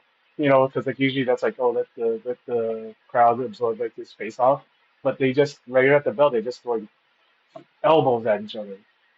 It, and they never slowed down. There was no slowdown here in this match. It was No, like yeah, a yeah. It was. G1. It was like a G1 match. It was like a G1 finals kind of match where they're trying to like get all of their stuff in, and it was mad. I've been down on Takeshita. Damn, I've been down on Takeshita like all year. Right? I love the match that he had with Suji at the Dome, but ever since that, it's been like the formula good match Takeshita, but it's just like Sure. this one the Darby match was okay. It was good, but this one was just like. you could tell both of them were on another level, and we're here to have that kind of performance. I'll say I think I like the Darby match a little bit more than you. Yeah. At I'm not least saying it was just for that. bad. Like I'm not saying it was that. bad. I'm saying it No, was, but yeah. I can at least see what you're talking about, right? It's like Yeah. good, but you could feel the kind of greatness bubbling just over top of it. Oh yeah, I definitely think that Darby and Takeshita have like a C2 match in them that's gonna kill this last one they had, because this Yeah, was it's more of gonna a kill foregone Darby. conclusion. Yeah, the foregone conclusion matches are kind of just whatever, but in this match it wasn't a foregone conclusion. I honestly thought that Okada was No. gonna win.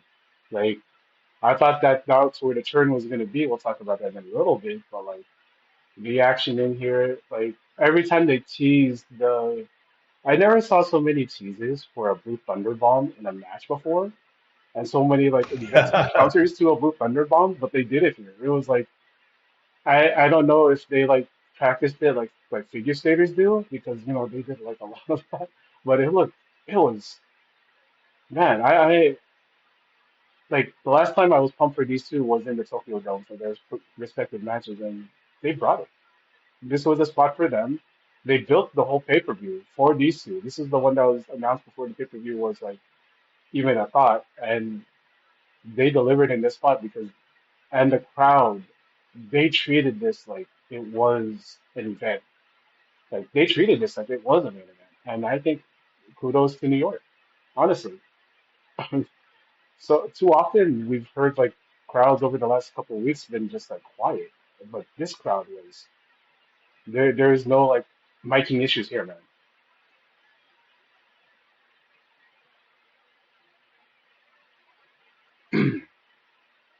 And so yeah, the crowd was giving them like this extra, like they were giving them extra. So like, what was your opinion on the match, man?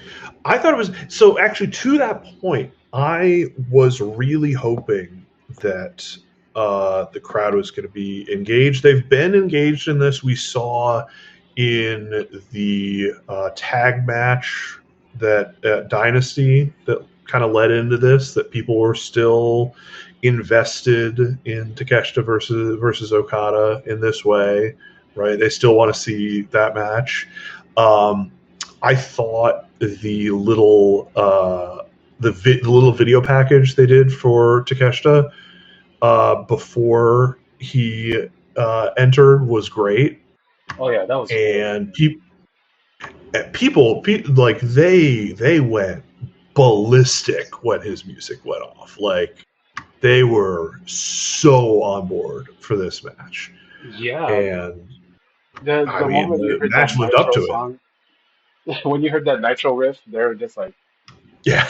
Then when you have like the coin drop and 1 o'clock played this, I think one of the things that stood out to me was like the amount of like the drop kick counters, and I love that they did the spots, the clothesline, super, no sell, let's do this stuff. But then like they no sell the no sell. You know Yes, what I'm that's talking right. about, Yeah.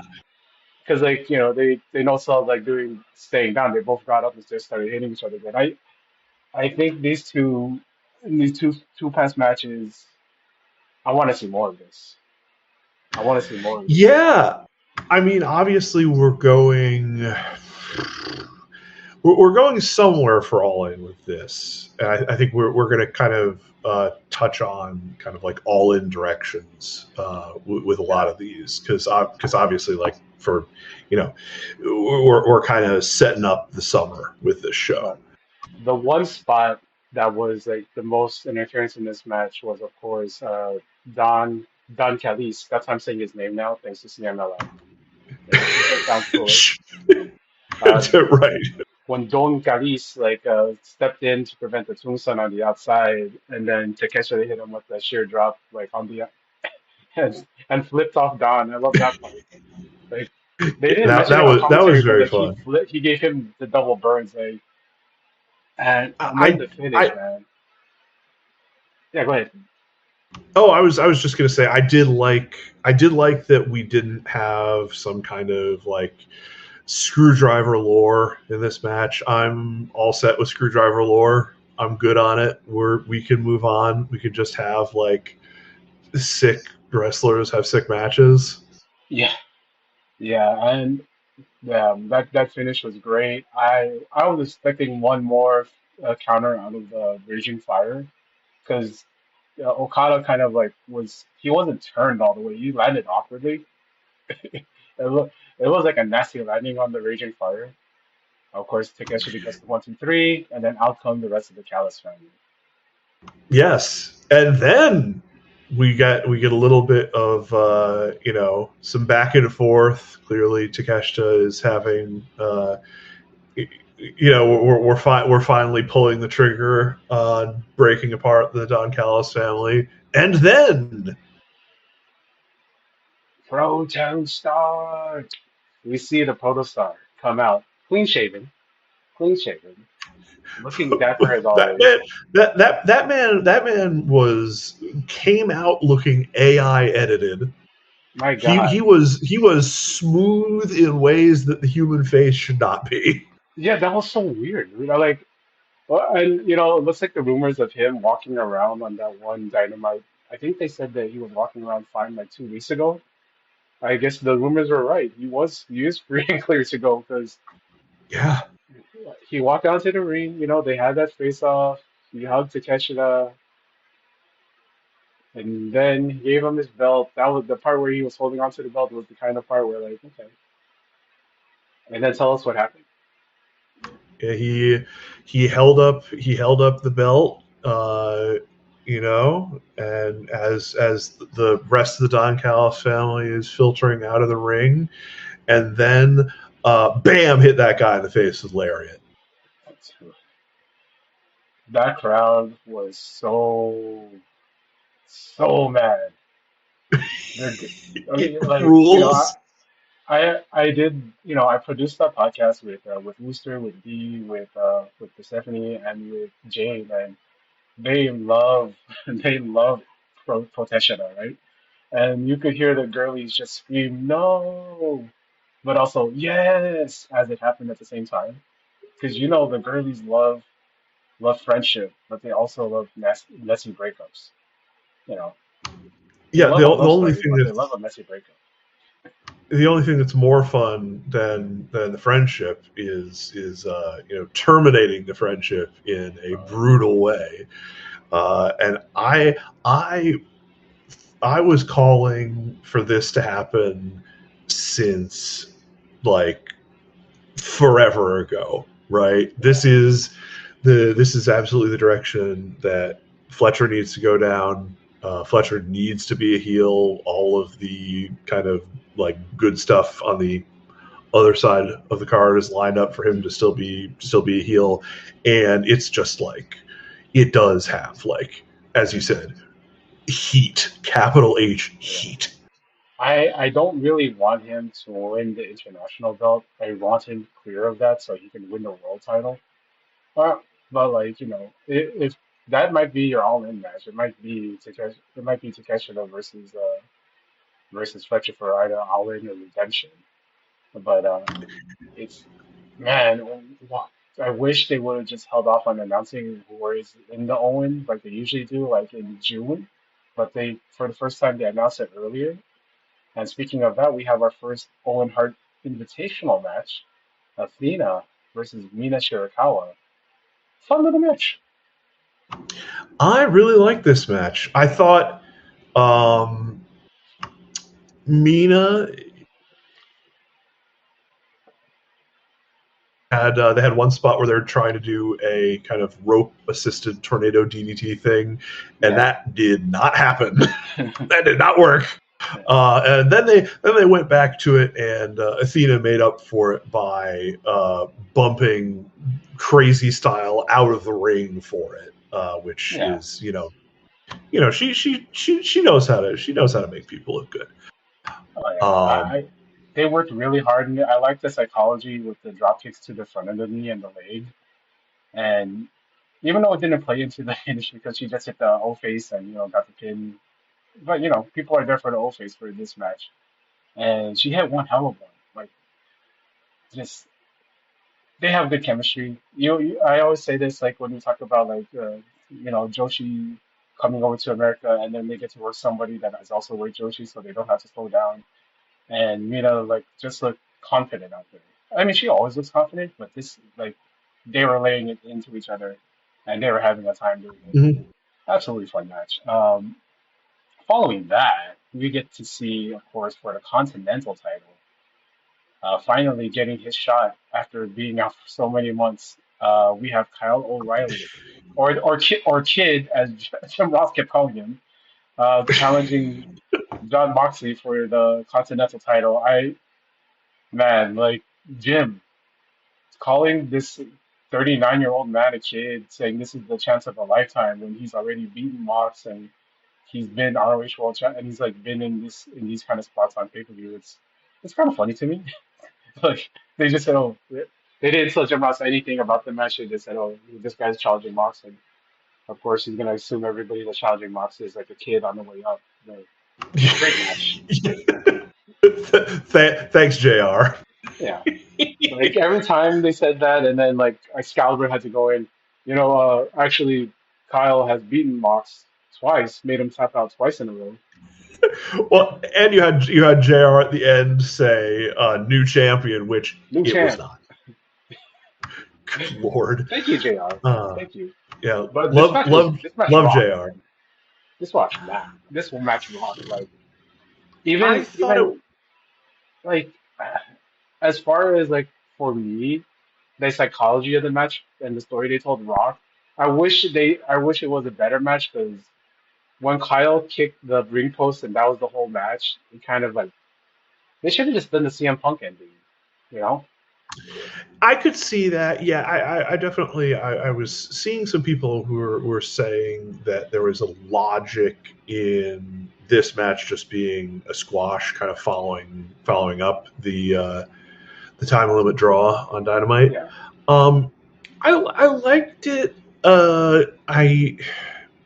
It was definitely hurt by the gap between the matches. If this had happened where it was supposed to, yeah, right, like that clearly would have had a lot more juice. As it was, I think they did a really admirable job, especially because the last match that they had, which was, was that Full Gear? Full Gear, yeah. So with Full Gear, they had the easy shortcut because Kyle was drenched in blood. Yeah. And they couldn't do that here, obviously. Well, couldn't. We'll talk about other stuff a little later. But they really did get the crowd involved towards the end. I still have it as the low match on the card, but that's not at all saying it was a bad match. It wasn't a bad match. It was I liked it. I liked the psychology of the story they were. I got it. But that's not the match that I wanted out of them. That match didn't match what they were building up through the whole thing. Like it just made Moxley look like she won because he got lucky that Kyle kicked the ring post. And then Kyle taps out, and then after the match they shake hands. It's all good. During the pre-show, sorry, I didn't just cover those matches because I didn't watch them. But the Death Riders had beaten the Ops in a match, and they were acting heelish. But here, well, I mean, I guess on that other thing on Dynamite, we had Will Ospreay saying that the blood. Damn, I was about to call him the bloodline, but yeah. The Death Riders rebolted him. I think he meant reboot and rebuilt him in one word. And I thought it was good. And that brings us, of course, to the next match. Samoa Joe, Will Ospreay. Oh, give me the line. I love this. You give me Samoa Joe fighting an X Division wrestler in 2026. Absolutely. I will take it. My This was God. so good. There were so many shout outs to like the other AJ Styles matches here. And like Osprey, he was being himself. He was not doing. I mean, he did go for the flying armbar, or as they call it, the death ground, which I God, so many. It fits with Osprey, I think, but it Yeah, is yeah. yeah, but they worked so. It's Samoa Joe. He was on my GWE list, top 100 wrestlers of all time.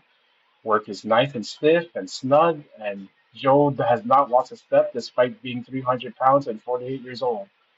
Just Yeah, it's clear. I like. It's very clear that like Osprey was being incredibly giving with Joe. Right? yeah, It was a match that was set up, and I think it worked. It worked for both guys, right? yeah. Because Both guys look strong like in this match. yeah, and it made Joe look strong in the context of the match, which made Will's win look strong Yeah, in the context of the overall story of him I going on to be champion. I love this step away from the Oscutter.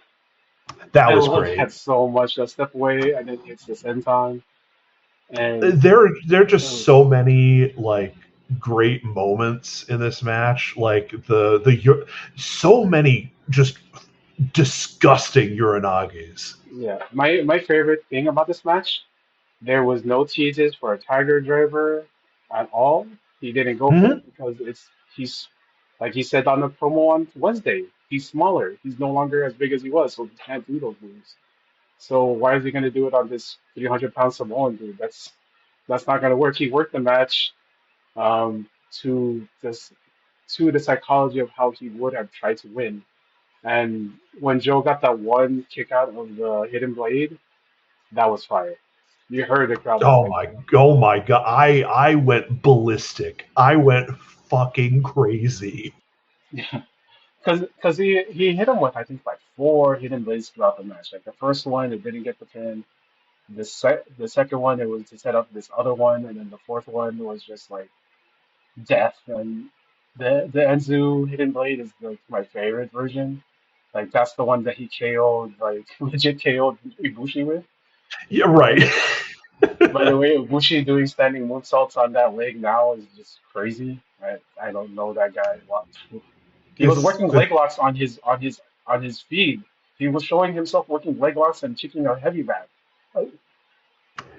sure, man. It's a Bushi. It's Ibushi. But this match rocked. It was what I wanted out of Will Ospreay. None of the weird drama bullshit. None of that. Yep. None of like all that 50-50 matches he was having with like fucking with Christian Blake and and Ace Austin, where he just had no aura at all. Like he was so giving in that Yeah, match. But in this one, it just felt like he was in a fight for his life, that's the best Will Ospreay. yeah. So like those TV matches, like I think it was clear. It was clear again because like this is the way Osprey is all the time, and it comes to bite him a decent bit of the time. Yeah, Um, like he's a giving guy, and when you're being a giving guy to Ace Austin and Blake Christian, that can end up with you looking like a geek. yeah, Uh, and when you're a giving guy and you're having matches, it's just like including TV matches when you're having a giving guy with matches to like Pac and Mark Davis and Shibata. That looks great. yeah, yeah. Uh, The crowd gets into those matches because there's always reasonable doubt. There's reasonable doubt with mhm. those guys. There's not reasonable doubt with Blake Christian. No, And no, those.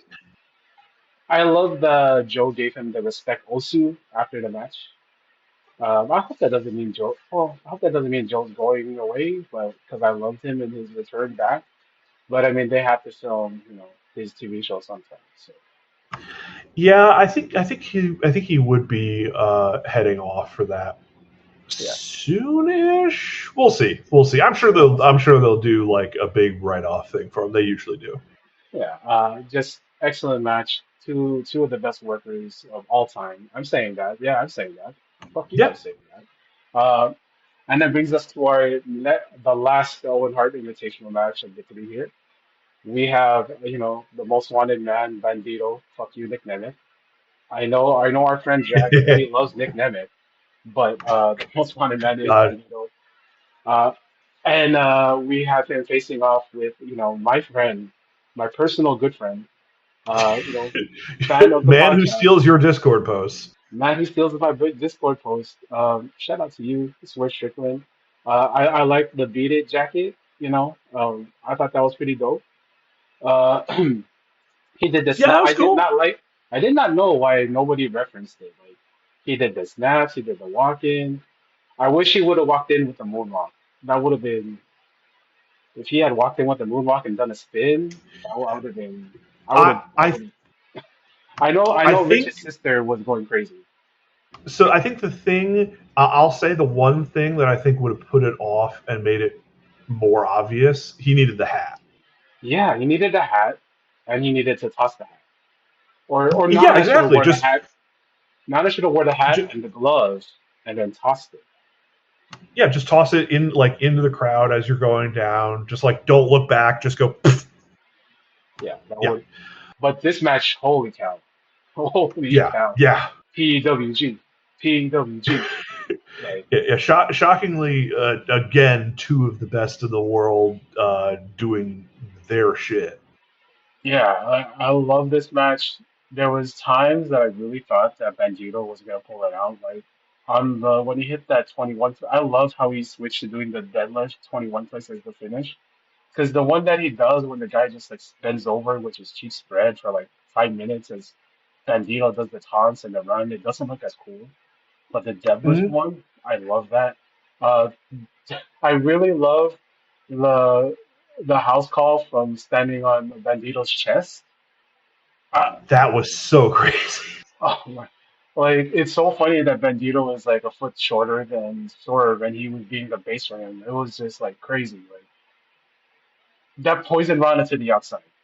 The apron poison Oh, Rana. yeah, man. Good lord. I I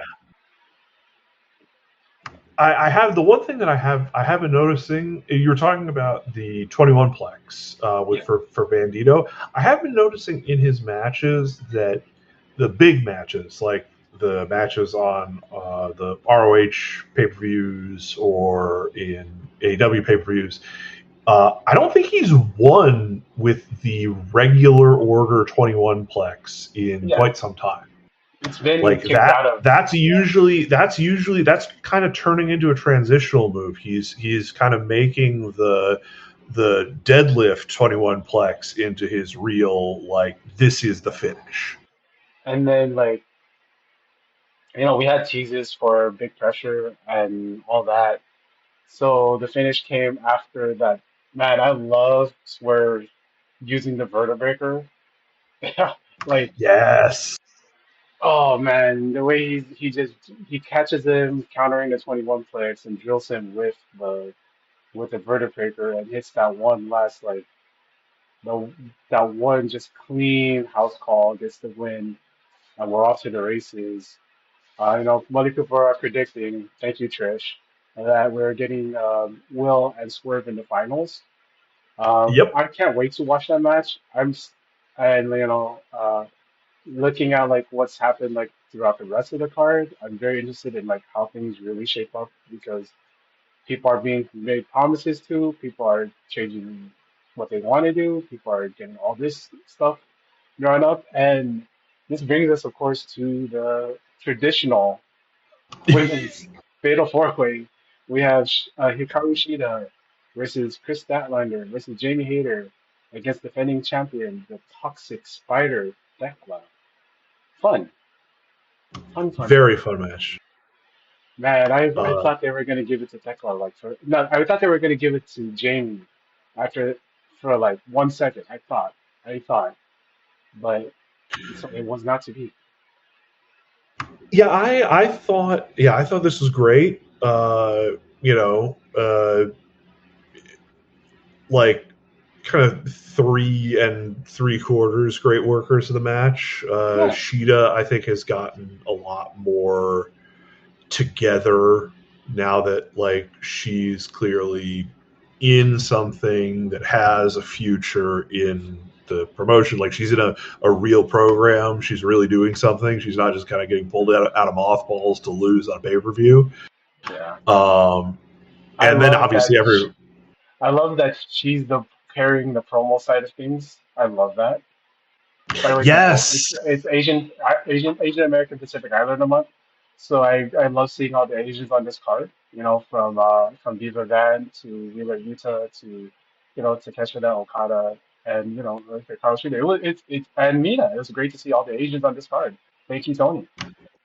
Yeah, I love that they're finally embracing just like have your wrestlers who speak another language better than they speak English do promos in that language and subtitle it or don't. Right? Yeah, we brought up the Takeshita promo earlier. It was all in Japanese and subtitled. Yeah. Beautiful. Yeah, and it was sick. It was great. Everybody could follow it. They're fine. Yeah, we have Shida here. Throughout the match, we see her like kind of like hitting Chris, and like it seemed like an accident. It kind of was, and then she smacked her at the end with the kendo stick. Never trust Shida. Holy Shida. Yep. Looks like that's going to be Chris's direction into All In. We'll see what happens there. I'm very curious. Like, if Thecla's going to be the one that like carries the belt into Wembley? Because I don't see anybody else like beating her, and now like beating her means something. I see one person beating her, but I don't know. My only thought is they might have that maybe Mercedes beats her and then like holds the belt through All In. That's my only thought, because then the wild card is.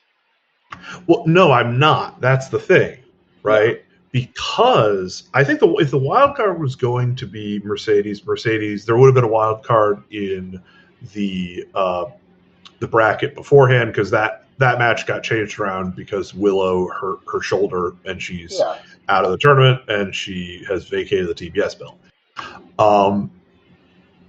If that was going to be Mercedes, there would have been a wild card in there to start with. So I think that's either like a new signee or a returning person or something like that. I think there's the possibility that this whole tournament is meant to set up Mercedes versus Sari at All In. Oh, man. Oh, God. Dude, you just reminded me. We could get Sari versus Athena. We're probably going to get that in like 3 weeks. Yeah, dude. Holy shit. You're talking about two of my favorite like wrestlers. I'm not talking about worthy wrestlers. I'm talking about wrestlers over the life of this decade. I'm salivating. Please don't have this match end with Sari getting listed by Julia Hart and then getting the code blue. Please, I don't want that. Yeah, no. I mean, I think it's clear that people have wanted to bring Sari in for quite some time, and they want to lay out big matches all in a row. So I definitely think that she has. I think there's a real chance that she wins the tournament. I'm so thankful that she came here last year and Tony convinced her not to go to the Fed. I'm saying that right now. That's my headcanon. He said, Sari, do you want to be a schoolgirl again, or do you want to just beat the crap out of people? Do you just want to do your thing? Do you want to be the princess of the sun again? Yeah, we let the women kill each other over here. Yeah. You can be as violent as you want. I mean, we love it. We love it. This brings us. We're talking about violence and party time. We're talking about Stadium Stampede. The Demand and the Don Callis family, there's two winning names here, versus the Hurt Syndicate, the Elite, and Jericho. This Oh man, this was fun. You know, and as also like one of my favorite parts of this was the dynamite. Was of course one Luchasaurus in drag. I who Yes. my Yes.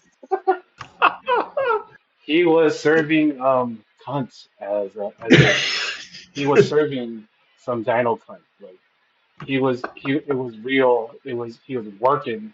I But yeah, this match was so fun. There's so many things like, the musical intro. Sadly, there was no New Jack portion of the match. There was no Let the Bodies Yeah. Hit the Floor. But we did have Metallica in the intro, which again, I love that Tony specifically always gets Metallica because their hate of WWE. I love that. I love that. I love I Kevin didn't. Tony. I didn't know that. Do they have a specific thing with WWE? Uh, Something about like they just didn't want WWE to have their music. Okay. Okay. Because Sure. WWE just cleared them got them cleared for the Sandman entrance, right? But they had to pay out Right. the ass for it. So this match, it starts off hot and heavy. There's so much going on. Like I love the part where they did the Herc. Everybody did Herc and Ranas.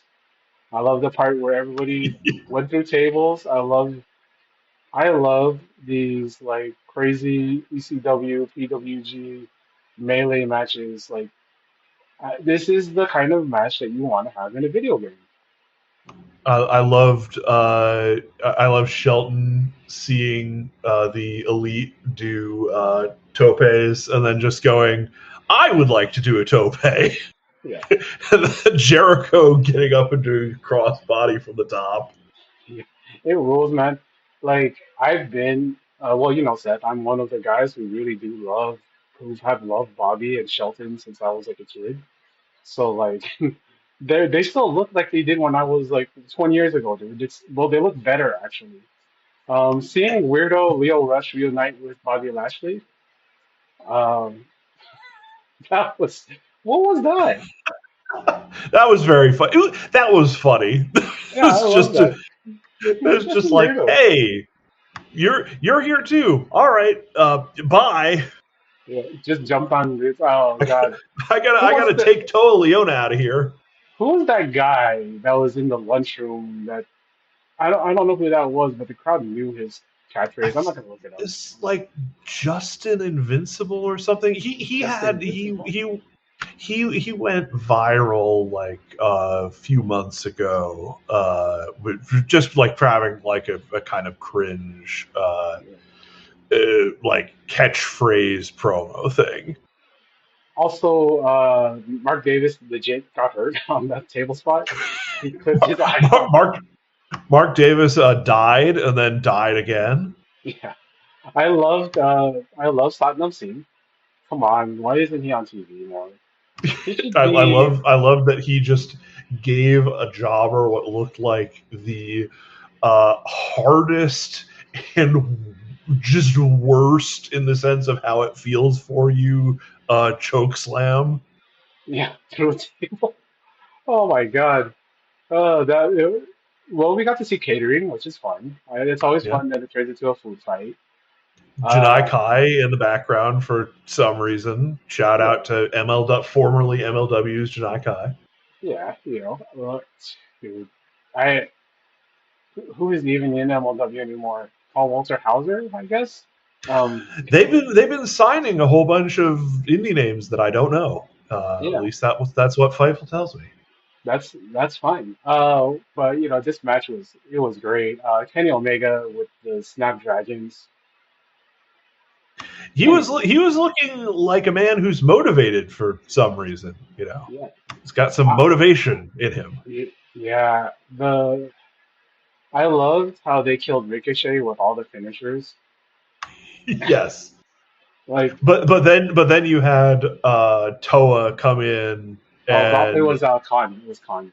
Khan saved him. it was Khan. It was Khan. Okay, Yeah, so Khan took the septuple super kick. yeah. And then the Lion Song. It was funny. It's funny seeing Bobby Lashley do a super kick. You know what though? What I thought was really great. Bobby Lashley sold the fuck out of that Clock Connor's spirit. He Oh my god. he flew for that man. Like, Yeah, I guess it's like, all right, white New Japan juniors, no problem. Let I me have bump no my problem ass selling out for for it. these guys. Because I also think, he first started his first run in WWE was with David Finley's father. So there's probably a That's respect in there. true. Like, I'm gonna get this kid over. I'm gonna get his tag partner over. Because they That's true. they That makes a lot of sense. because they look like, the dogs have been booked really well in this, like, after Dave got hurt. Like, they haven't Yeah. been henchmen for Dave, so they got to like look like actual threats. And they look great here. Like, everybody had like their shine here. Like, even MVP had that one spot. Like, it was just Yep. fun. You talk about party matches. This is a great party match. This is one of those things that you like leave for like 10 minutes and come back to. It's probably like the most reminiscent to the old fans out there, of people who stopped watching wrestling in 2001. It was really reminiscent of like those like hardcore matches that you'd see like Shane McMahon and Big Show and Raven and Kane have, where they like go around the building and stuff. Yeah, This yeah. was fun. This Shane was fun. McMahon goes through the plate glass window, all that kind of stuff. Yeah, it was just great. I like that Jungle Boy's new weapon is a dustbuster. And Yes, like yes. Taz was coughing the whole time the rest of the match, and then he had to hit the mute button, and we didn't hear him again until like the finish. Uh, Man, that the you know they should somebody might have called OSHA on them, and they might have got a violation for that if that was if they really wanted to. But anyway, this match was great. Everybody looked great. Jericho ending the night with Sabu tribute. That was lovely.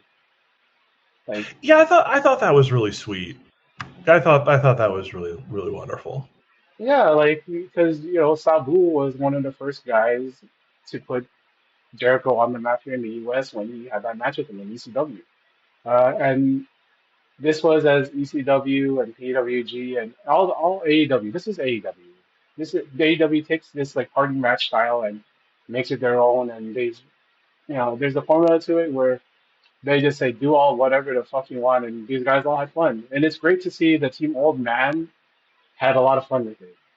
And I know I'm including Kenny and the Bucks on Team Old Man, but like I think the youngest guy in the match was Jungle Boy, and he is young, so it He's was it he's was like great. I think he's like 28, 29, something like that. Yeah. Yeah, yeah, but like this match was great, and that brings us Oh yeah. to the finish. Another wild and crazy match. We had MJF versus the fifth Ninja Turtle. Darby Allin coming up out of the sewers.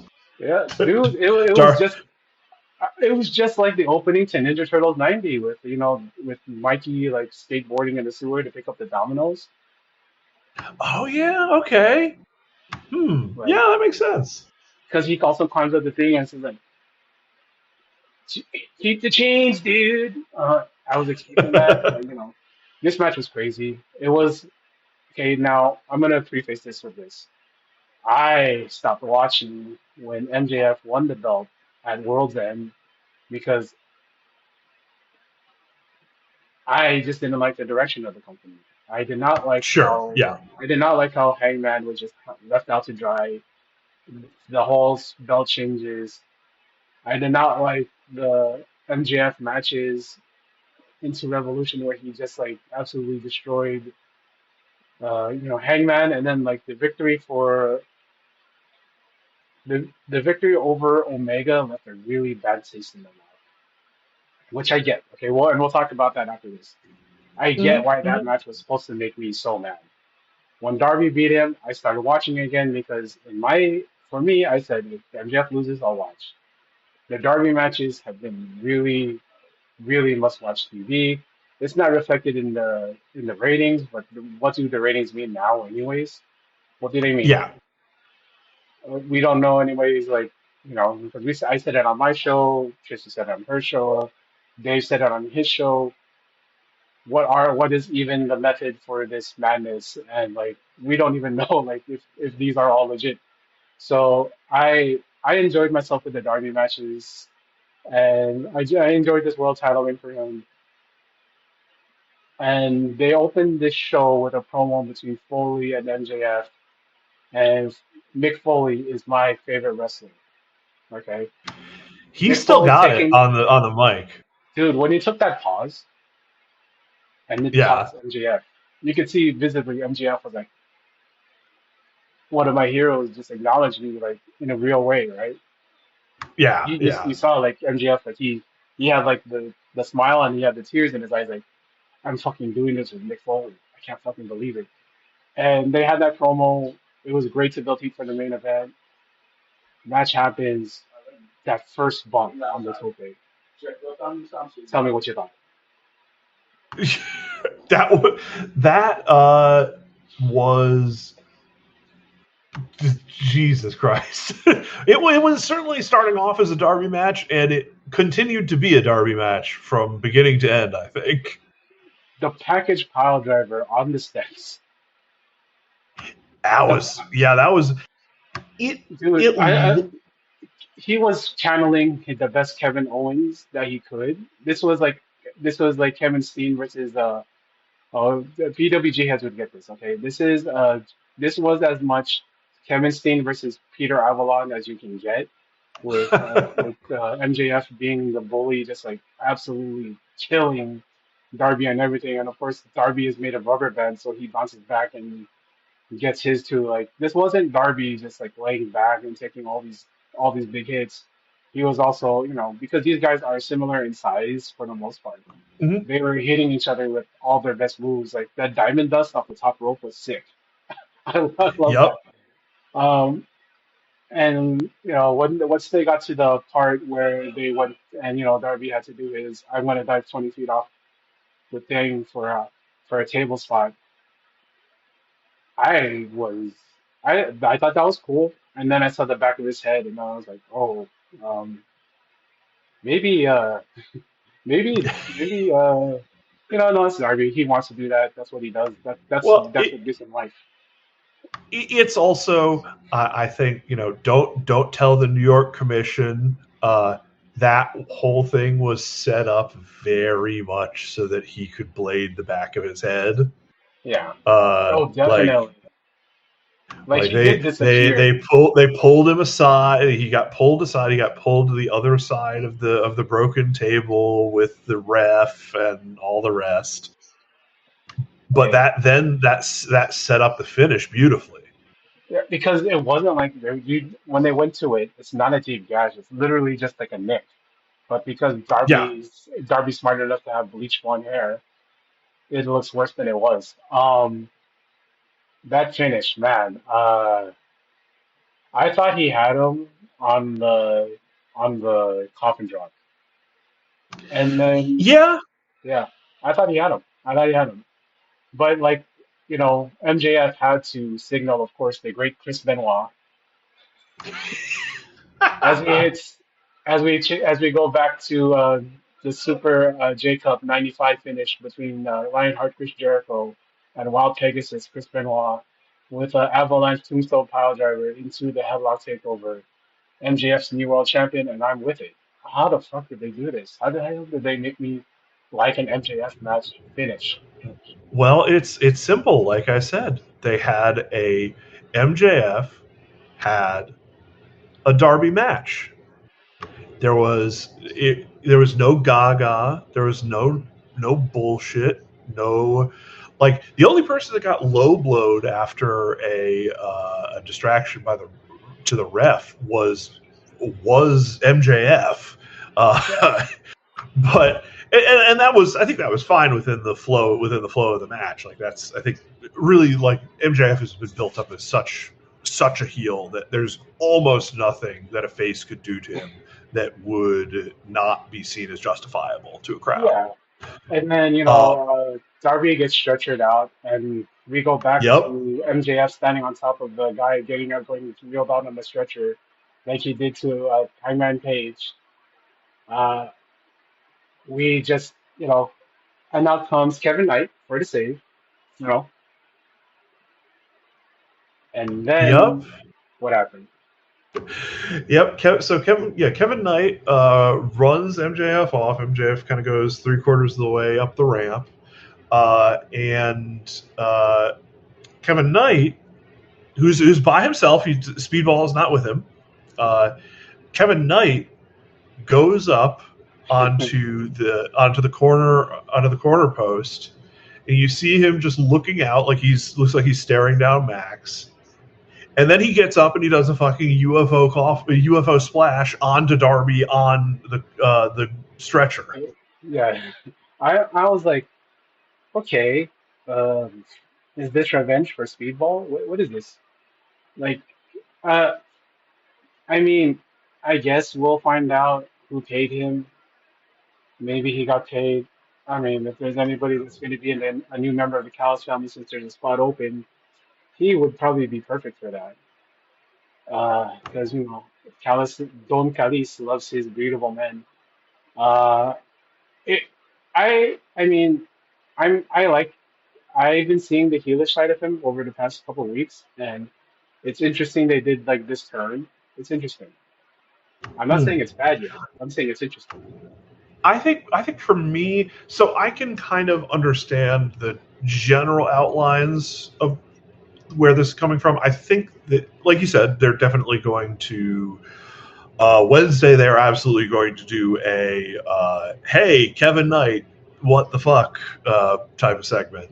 But I think the idea there is like he's trying to stop MJF, and then he invested so much into Darby because Darby did stop MJF, and into him continuing to do that. And that was kind of the promo on the Go Home show was kind of building that up. So I think it was a bit of resentment on his behalf of like, well, you promised me that you were just going to try to take this guy out, but instead you couldn't stop doing like Darby bullshit, right? You couldn't not do the dive off of the top of the scaffolding, and that was what cost you the match. And like you weren't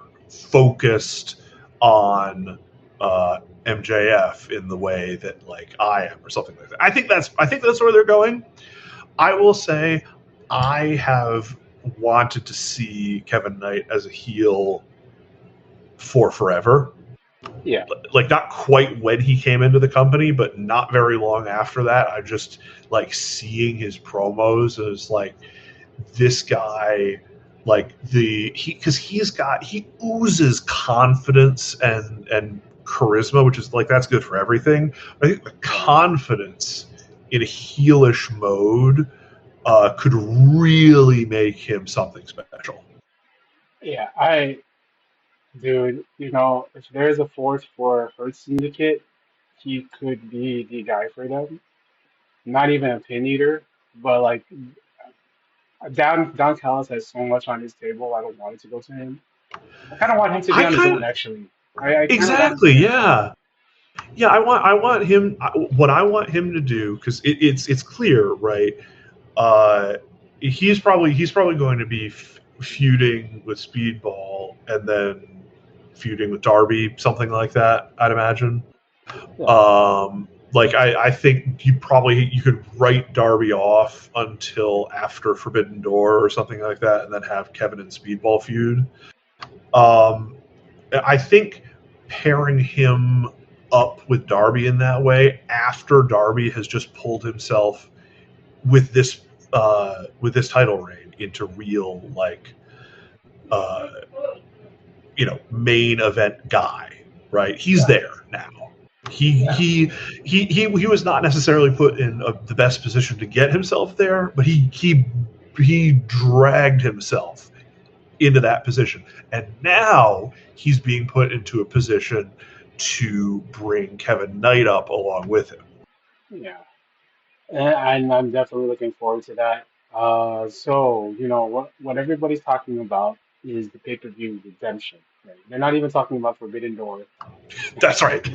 Nobody's talking about Forbidden Door.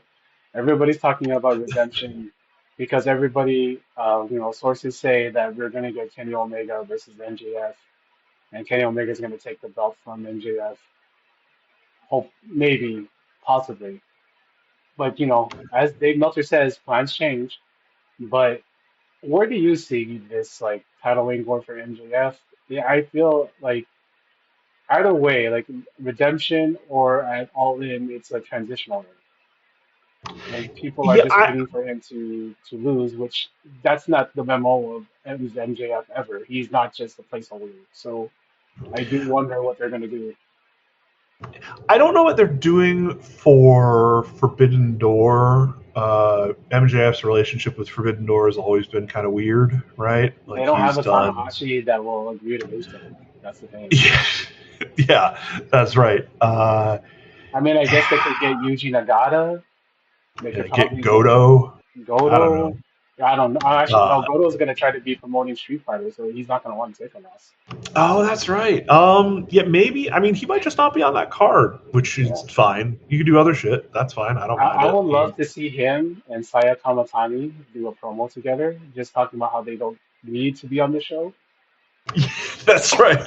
I'm not on this show. I'm also not on this show. Let's chat. Yeah, that would be. That's but what I I would like. happen. Yeah, I kind of hope what they do here is, I kind of hope either this week, this upcoming week, or very very soon after that, we kind of kickstart Kenny going after the belt, and like have that be like you can have TV defenses and whatever, but I think we have that be the big thing that you build up to for July. And because you've started it a little earlier, you can, like, that kind of makes the shortness of Kenny's reign maybe taste a little better in people's mouths. You need to have Kenny do the Darby thing of I'm going to blah blah blah. I think he can do it. There's matches that you can do with him at title matches that people would be like ballistic for. You get they have to do the Butcher match. It's just so tough, right? Because that form of defense, I think you've got to have a little bit of a gap before you go back to that kind of world title defense scheme. Yeah. And that's not saying this is bad or anything. It's just like it makes perfect sense for Darby, but putting it, I think, in other people's hands where it makes a little less sense, because I think it makes a little less sense with Kenny. I think it kind of, it's just not necessarily. I don't want it to just be a thing where he loses that All In. No, I think he should have. I'm hoping that there's something that they could do, like a named Dynamite or something. You could have a big title defense on, where like that kind of builds up the prestige for the reign a little bit. The big thing here is going to be, like, what does Kenny do once Ospreay wins the belt, right? Yeah. Like, you could do. This wouldn't be a bad. I know they just did this they just did this thing last year. Not a terrible spot to do a TV rematch. I think that could be a good thing to do, just again to kind of like stretch out Kenny's relationship at the top of the card. And other than that, it's just like you just give Kenny something to do that's important, that makes sense, and that keeps him in not necessarily the title mix, but in the on-screen doing stuff mix. Yeah, man, that's absolutely great. And this is going to be part of the big review show. I'll probably put it like right at the top or maybe at the end. Let's see. If it's at the end, I'm going to do these questions with you because I do it with everybody on the show. because I don't know when's the next time I'm gonna have you, Seth. Because Sure. I was supposed to have you on my spooktacular, but you got too busy on that one. So I did want to ask you these questions, and that's going to be on this other half that I'm going to add to the spooktacular. So thank you for joining me on this review for Double or Nothing, uh, 2026, and a grade from dud to excellent. Where would you put this?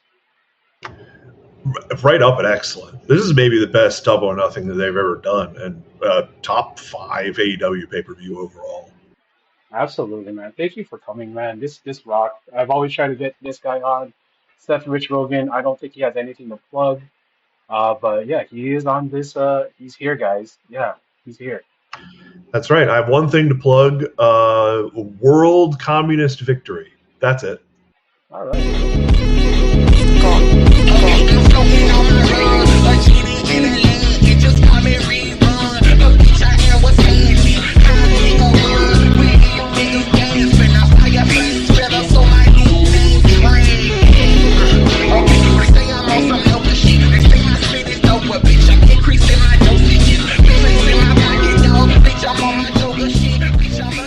Thank you, ladies and gentlemen, for listening to all those people. Thank you to Jane. Thank you to Jeremy. Thank you to Paul Fontaine. Thank you to Seth. Thanks everybody for coming on here to do the reviews for Double or Nothing, for WWE Clash at the Castle. We talked a little bit about New Japan and the Best of Super Juniors. Matt, we talked a lot about everything, man. Yeah. Interesting seeing the perspective as well from Paul on Jun Kasai's run in the BOSJ, considering our deathmatch royalty stuff, where maybe at some point we'll do a thing about Jun Kasai in the BOSJ. Probably be maybe. I do get his point, because he is a stickler for the rules, and like, why is this legal to use all these weapons in this match? I didn't expect he was in the Best of Super Juniors. Even I didn't. Okay. Like, you could announce, like, you could say, like, oh, every Jun Kasai match is going to have this rule, but then in every other match, you can't really cheat. No.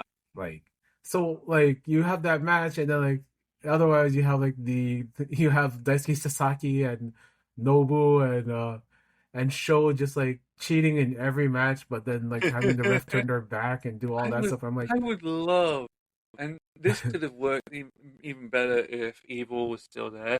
Jun Kasai sending his band of like delinquents to do a team versus the House of Torture in a War Games match. That would have been fun. I mean, yeah, that would be fun, but yeah, here we are. Man, we've been talking so much wrestling, and you know, hopefully we still do, but you know, I'm gonna say, like, this is too much wrestling I've been talking about the last couple of weeks. You know, like, we usually do State of Wrestling as like a twice a month thing, but I think I did like 3 episodes in a row, and I was like, and, it's great to do that, but it's just like, I don't want to be. That's not really my bag, baby.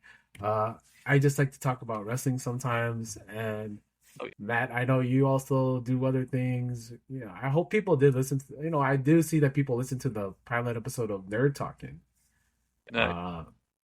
And it's nice to, like, not have to talk about wrestling on every show. It's nice to expand the horizons a little bit. I mean, that's the first Nerd Talking, the pilot was the first time I've done anything talking about my love for comic and animation, geekery, basically. So that's nice. Yeah, it's always good to do that, and like Matt, you've been on the interview show. How often do we talk about actual wrestling on the prescription? Like, it's the first question, and then everything else delves into something else. I mean, mine was a mixture of new metal and wrestling and other stuff. I mean, yeah, I love to. Maybe one day we'll have a music show ourselves. I don't know. We'll see how. Maybe. I did want to say this. I know I announced this, so for our next real big project here on this channel, we are going to be discussing the history of the J Crown. Yes. So expect a couple of things to come out. It's going to be very interesting. The deep dive, just to give the people the roster who I have on this deep dive. If you guys like the Hall of Fame shows that me, Arturo, and JML did last year, well, you're in luck. Me, JML, and Arturo, and a bunch of other people are going to be talking the Super J Cup, the World Peace Festival, and everything that led to the J Crown. Uh, yeah, if you like the co-chairs, shout out to you, Jack and JP. If that's sort of your bag, baby, we are going to be covering it from a historical perspective, from any sort of perspective, from people that you didn't think you'd hear from. Shout out to you, Sonny Ono, to everything in between, all these little tidbits. Shout out to you, Roy Lucier, about the scene at the time, the 90s. We're traveling back 30 years. Can you believe that? Can you believe that, Matt? 1996 was 30 years ago. I know, it's crazy. Just the other week, it was like a couple of weeks ago, 30 years since Scott Hall shows up on Nitro. It's like, oh, Lord. Yeah, yeah. Here we are, man. And I think that what we're doing here and like the kind of information that we're spreading and sharing with people, whether it becomes from like the independent wrestling scene, modern wrestling scene, whether it be from Lucha Libre, whether it be from Japan, whether it even be from, mainstream AEW, WWE, it's really fun to be one of the shows that's not beholden to any of these companies. Yeah. And it's also really fun to be able to just say it with your chest about how you feel about these things. Because I know a lot of people don't really do that. There's a lot of like kowtowing. There's a lot of like, I gotta be careful or else this person's not gonna talk to me kind of shit going on in this thing. And, shout out to you guys who do that. That's fine. I'm not saying I never will. But I am saying like, damn, am I complaining about wrestling podcasting? Am I that guy? I think I'm that guy. A lot of a lot of what I listen to has sort of just, I don't get why people talk about pro wrestling if they hate it so much. Like Content. Matt, Content is king, right? Yeah. But how much content do we put out a week, Matt? I don't think we sound like we're slowing down, but like it's just like I wish more people watch things that would make them happy than as opposed to just watching things just to watch them. And what we do with this review show, we travel everywhere from Japan to Mexico to America to Italy this week, and it's always a fun ride, Matt. I do like always having these different voices of wrestling talk professional wrestling on here, and it's always cool to have like these different perspectives. Is what we do on this show here is we always like to like highlight different perspectives on pro wrestling. Yeah, and often like we have these conversations on like online, and people get dogpiled for having one differing opinion, or they get called trolls, or they said, "Oh, it's just the wrestling landscape and discussion is just so wrought with stupidity, ignorance, rage baiting." A lot It of sucks. rage. Yeah. And the reason why I invite people on to do the show is I want to know you, right? I want to know like, when you say those things online, do you really say it with your chest? Do you really feel that way? And I think you do in this kind of format, as opposed to like writing and all that stuff.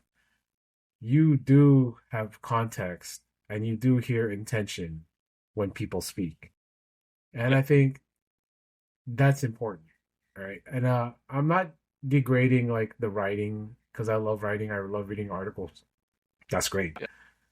What I am saying is people who don't write for a living, and people who that's pretty much everybody in pro wrestling, unless you're BJ, unless you're like Dave Meltzer. Yeah. They're not writers. Shout out to you, Matt, the other Matt D. And well, there's a reason. There's a reason why my. Let me put it this way, and I've said this on Discord and that before. There's a reason why my social name is what it is. yeah, Not everywhere else, so I don't get yeah. confused with him. Because... Again, big shout out to everybody at Segundo Caída. Shout out to you, Produce. Hit me back up. I know, man. I know.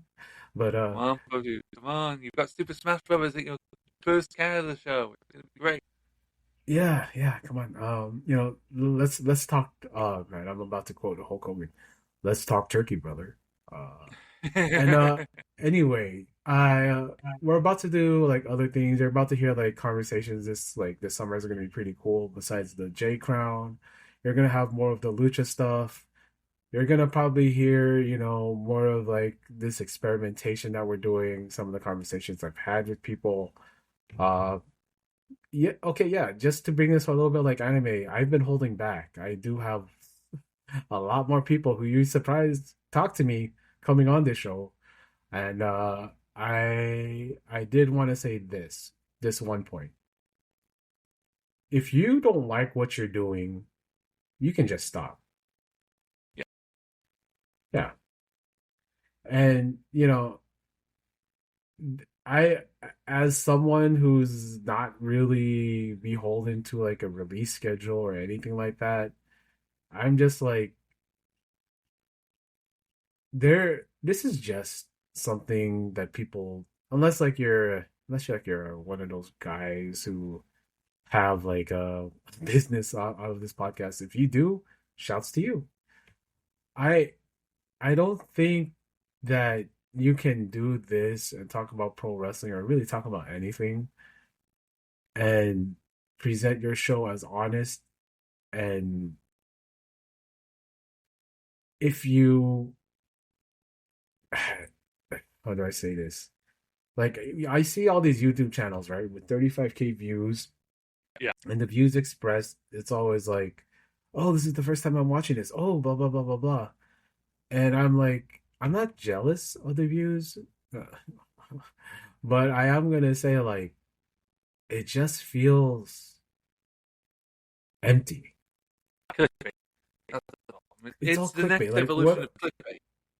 Positive or negative, it's like just clickbait, like toxic positivity, toxic negativity. And I know like I'm taking this thing and sounding like Andy Rooney. But like as I sit here and I would rather be compared to Lewis Black for the Black and Black segments. But I am saying, well, oh damn, my Lewis Black sounded a little bit like Heyman. I'm sorry about that. But there's just this way, and I've talked to Matt about this, where I've just been dissatisfied with the way pro wrestling podcasts have been going. And it's not like I'm here to change the game or we're here to change the game. No, that sounds way too presumptuous and way too pretentious. And I already sound like I have my head up my ass, but like, well, we're working. We'll put it this way: we're working with people that want to make the podcast community more of a conversation rather than just we hate this, we like this, this is why you do this. It's more nuanced than that. Yeah, and I think that the conversations that we've had on here for like the last year have been really, really cool to showcase like the different depths of the fan base of pro wrestling, the different tastes that come on here, the different people who have these different opinions. People who have been watching for a year, people who have been watching for 40 years, people who love Japan, people who hate Japan, people who love WWE, people who hate WWE. I think it's always great to have like differing minds, differing opinions, having these conversations. because when you think about the forums, especially like you go back to Greece, what were they for? To express your opinion and to like have that conversation. And on Discord, that word comes from discourse, and discourse, of course, is conversation. And I hate that people can't have conversations. I I'm gonna like talk about this one interaction I had on like Blue Sky the other day. Uh, it's about the GWE. I'm gonna name him. Mm-hmm. I don't think it was Blue Sky. I think it was Twitter. There was another guy on Blue Sky that said, "Oh, stop talking to that guy. He's just a troll." I'm like, "No, that guy's my friend. So shut up." But it was this is on X, right? So me and this Akuma, we're having this discussion on Jerry the King Lawler, Uh-huh. and then like I just we're just doing it back and forth, and then some weirdo random guy just comes in and is like, "Just stop talking to him." Sometimes it's impossible to have these conversations with people, and I'm like, what do you mean? We always have these conversations. This dude's my friend. And then it's like and then he gives me a little bit diatribe. Well, blah blah blah blah. That's okay. And then I just go pinche güero. And then like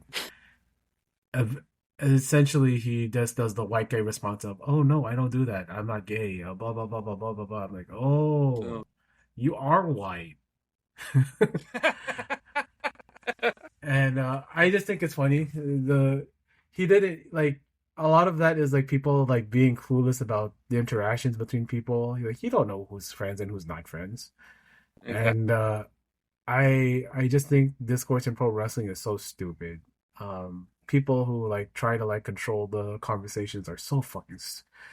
You can't control There's something that conversations. happened yesterday. I'll tell you. There's something that happened yesterday that I'll tell you about. Yeah, which is one of the other two dramas on the Yeah. indie scene that happened. But Yeah. yeah. Oh man, I'm gonna say this because I'm gonna sign off on this. Jeff Cannonball doesn't deserve what he's going through. Nope. Jeff Cannonball's a father, a husband. Jeff Cannonball's been nothing but a good dude to me every time I've interacted with him online. I've been a fan of his wrestling. And what I read, and I'm not going to acknowledge that person because I don't acknowledge pieces of shit. Yeah. I'm just going to say this, like, Tara Calloway, Jeff Cannonball's wife, she wrote 2 wonderful books on ALS. Go ahead and the links for that will be in this episode description because I don't think I've talked to anybody that really has anything to sell. But I'm gonna link her. Donate to the her GoFundMe as well if you can. Yeah, there's a GoFundMe for Jeff Cannonball. ALS is a debilitating disease. It's a horrible, horrible thing that no family should go through. And I mean, to say that, the fact that we have 2 people in wrestling within the space of a year announced Yeah. diagnosed. Yeah. Rebel Heart also. Yeah. Because Rebel, not Reba, she's also, say what you will about Tony Khan. I don't know why you talk bad about him as a person, but she's pretty much said like that he can you believe that, man? Like people try to like dunk on Tony for Rebel. Yeah. Like he's or she's pretty much said like he's pretty much paid for her treatments and like kept her on the payroll and done all that, and people still like want to bury him for like, oh, but he never like used you the right way, and I'm like, his father donated to Republicans or whatever 10 years ago, or whatever it was. And I'm just like, on the personal level, I feel for Rebel. I feel for Jeff. It's look up ALS, read about it, and buy the Rebel merch, Rebel Heart merch on AEWmerch.com. I think that's where it's at. The link for that will also be in the thing. And I've been going through a lot of like loss lately, and I want to say this much, right? Because I'm signing off. Yeah, I'm signing off now. Loss sucks. Yep. Life is fleeting. Life is short. You know, me and Matt are going through our own like personal health things. Like you guys knew about like me getting eye surgery. I'm about to get another eye surgery. I guess it's me and Naito, huh? I guess I am the Naito of podcasting. And I I just want to say like going through these things and then having a loss of people this year is it's really made me put things into perspective. You heard me and saying all that thing about my brother in Christ, Paul. If that offends you, fuck you. That's what I gotta say about that. And I think that what you should do as people, what we should do as people is like we should really just take inventory of like the time we have and the people around us and the people that we love and even the people we don't love. And just realize everything is temporary. Everything is just temporary. None of this is gonna last. And whether that be good times or bad times, it's all eventually gonna all just go away. And what you're left with is, and this is funny because I'm gonna bring it up and link it to the wrestling, but you know, we talk about like, oh, I forgot that's what set this up, right? A spot. Oh yeah, I forgot. That's the foot on the rope was set up by the other thing.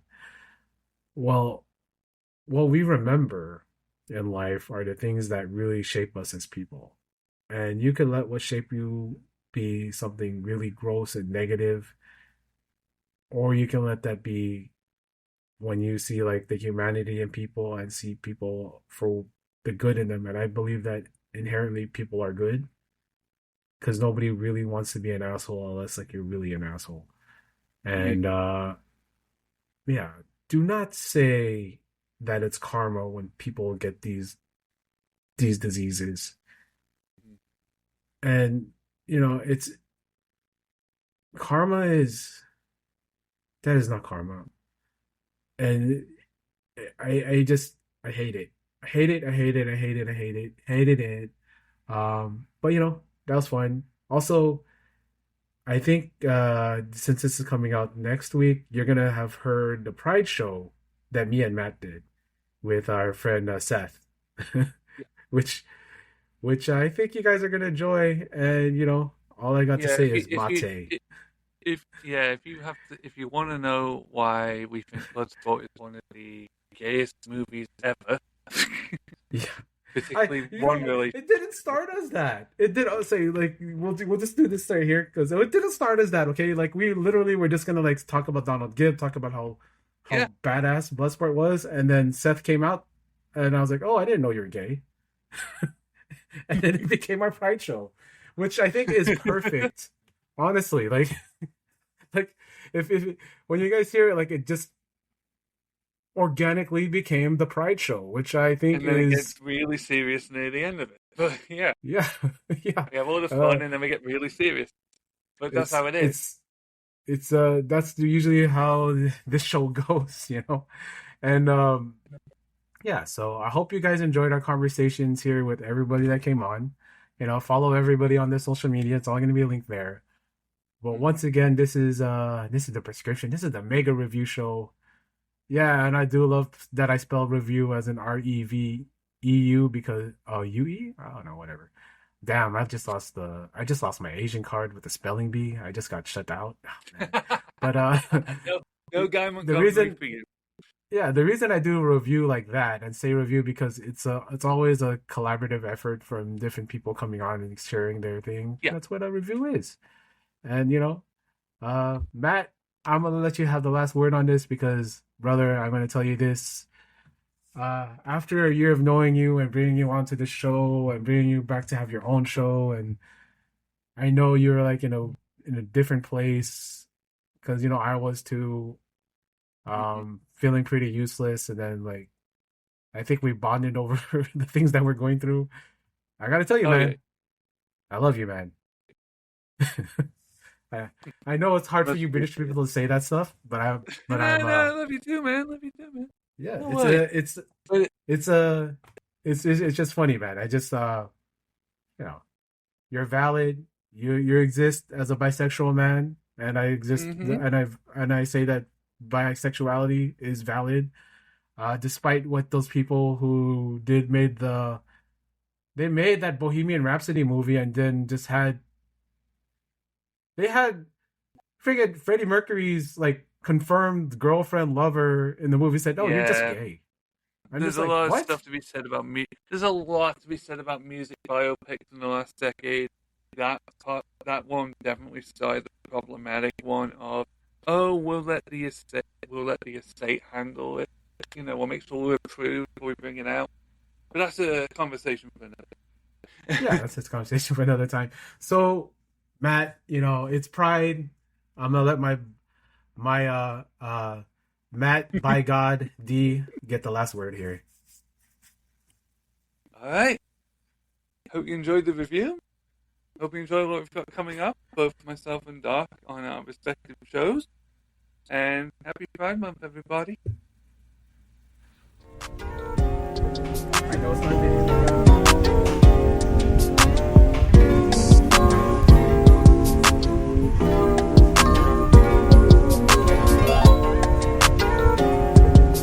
私見る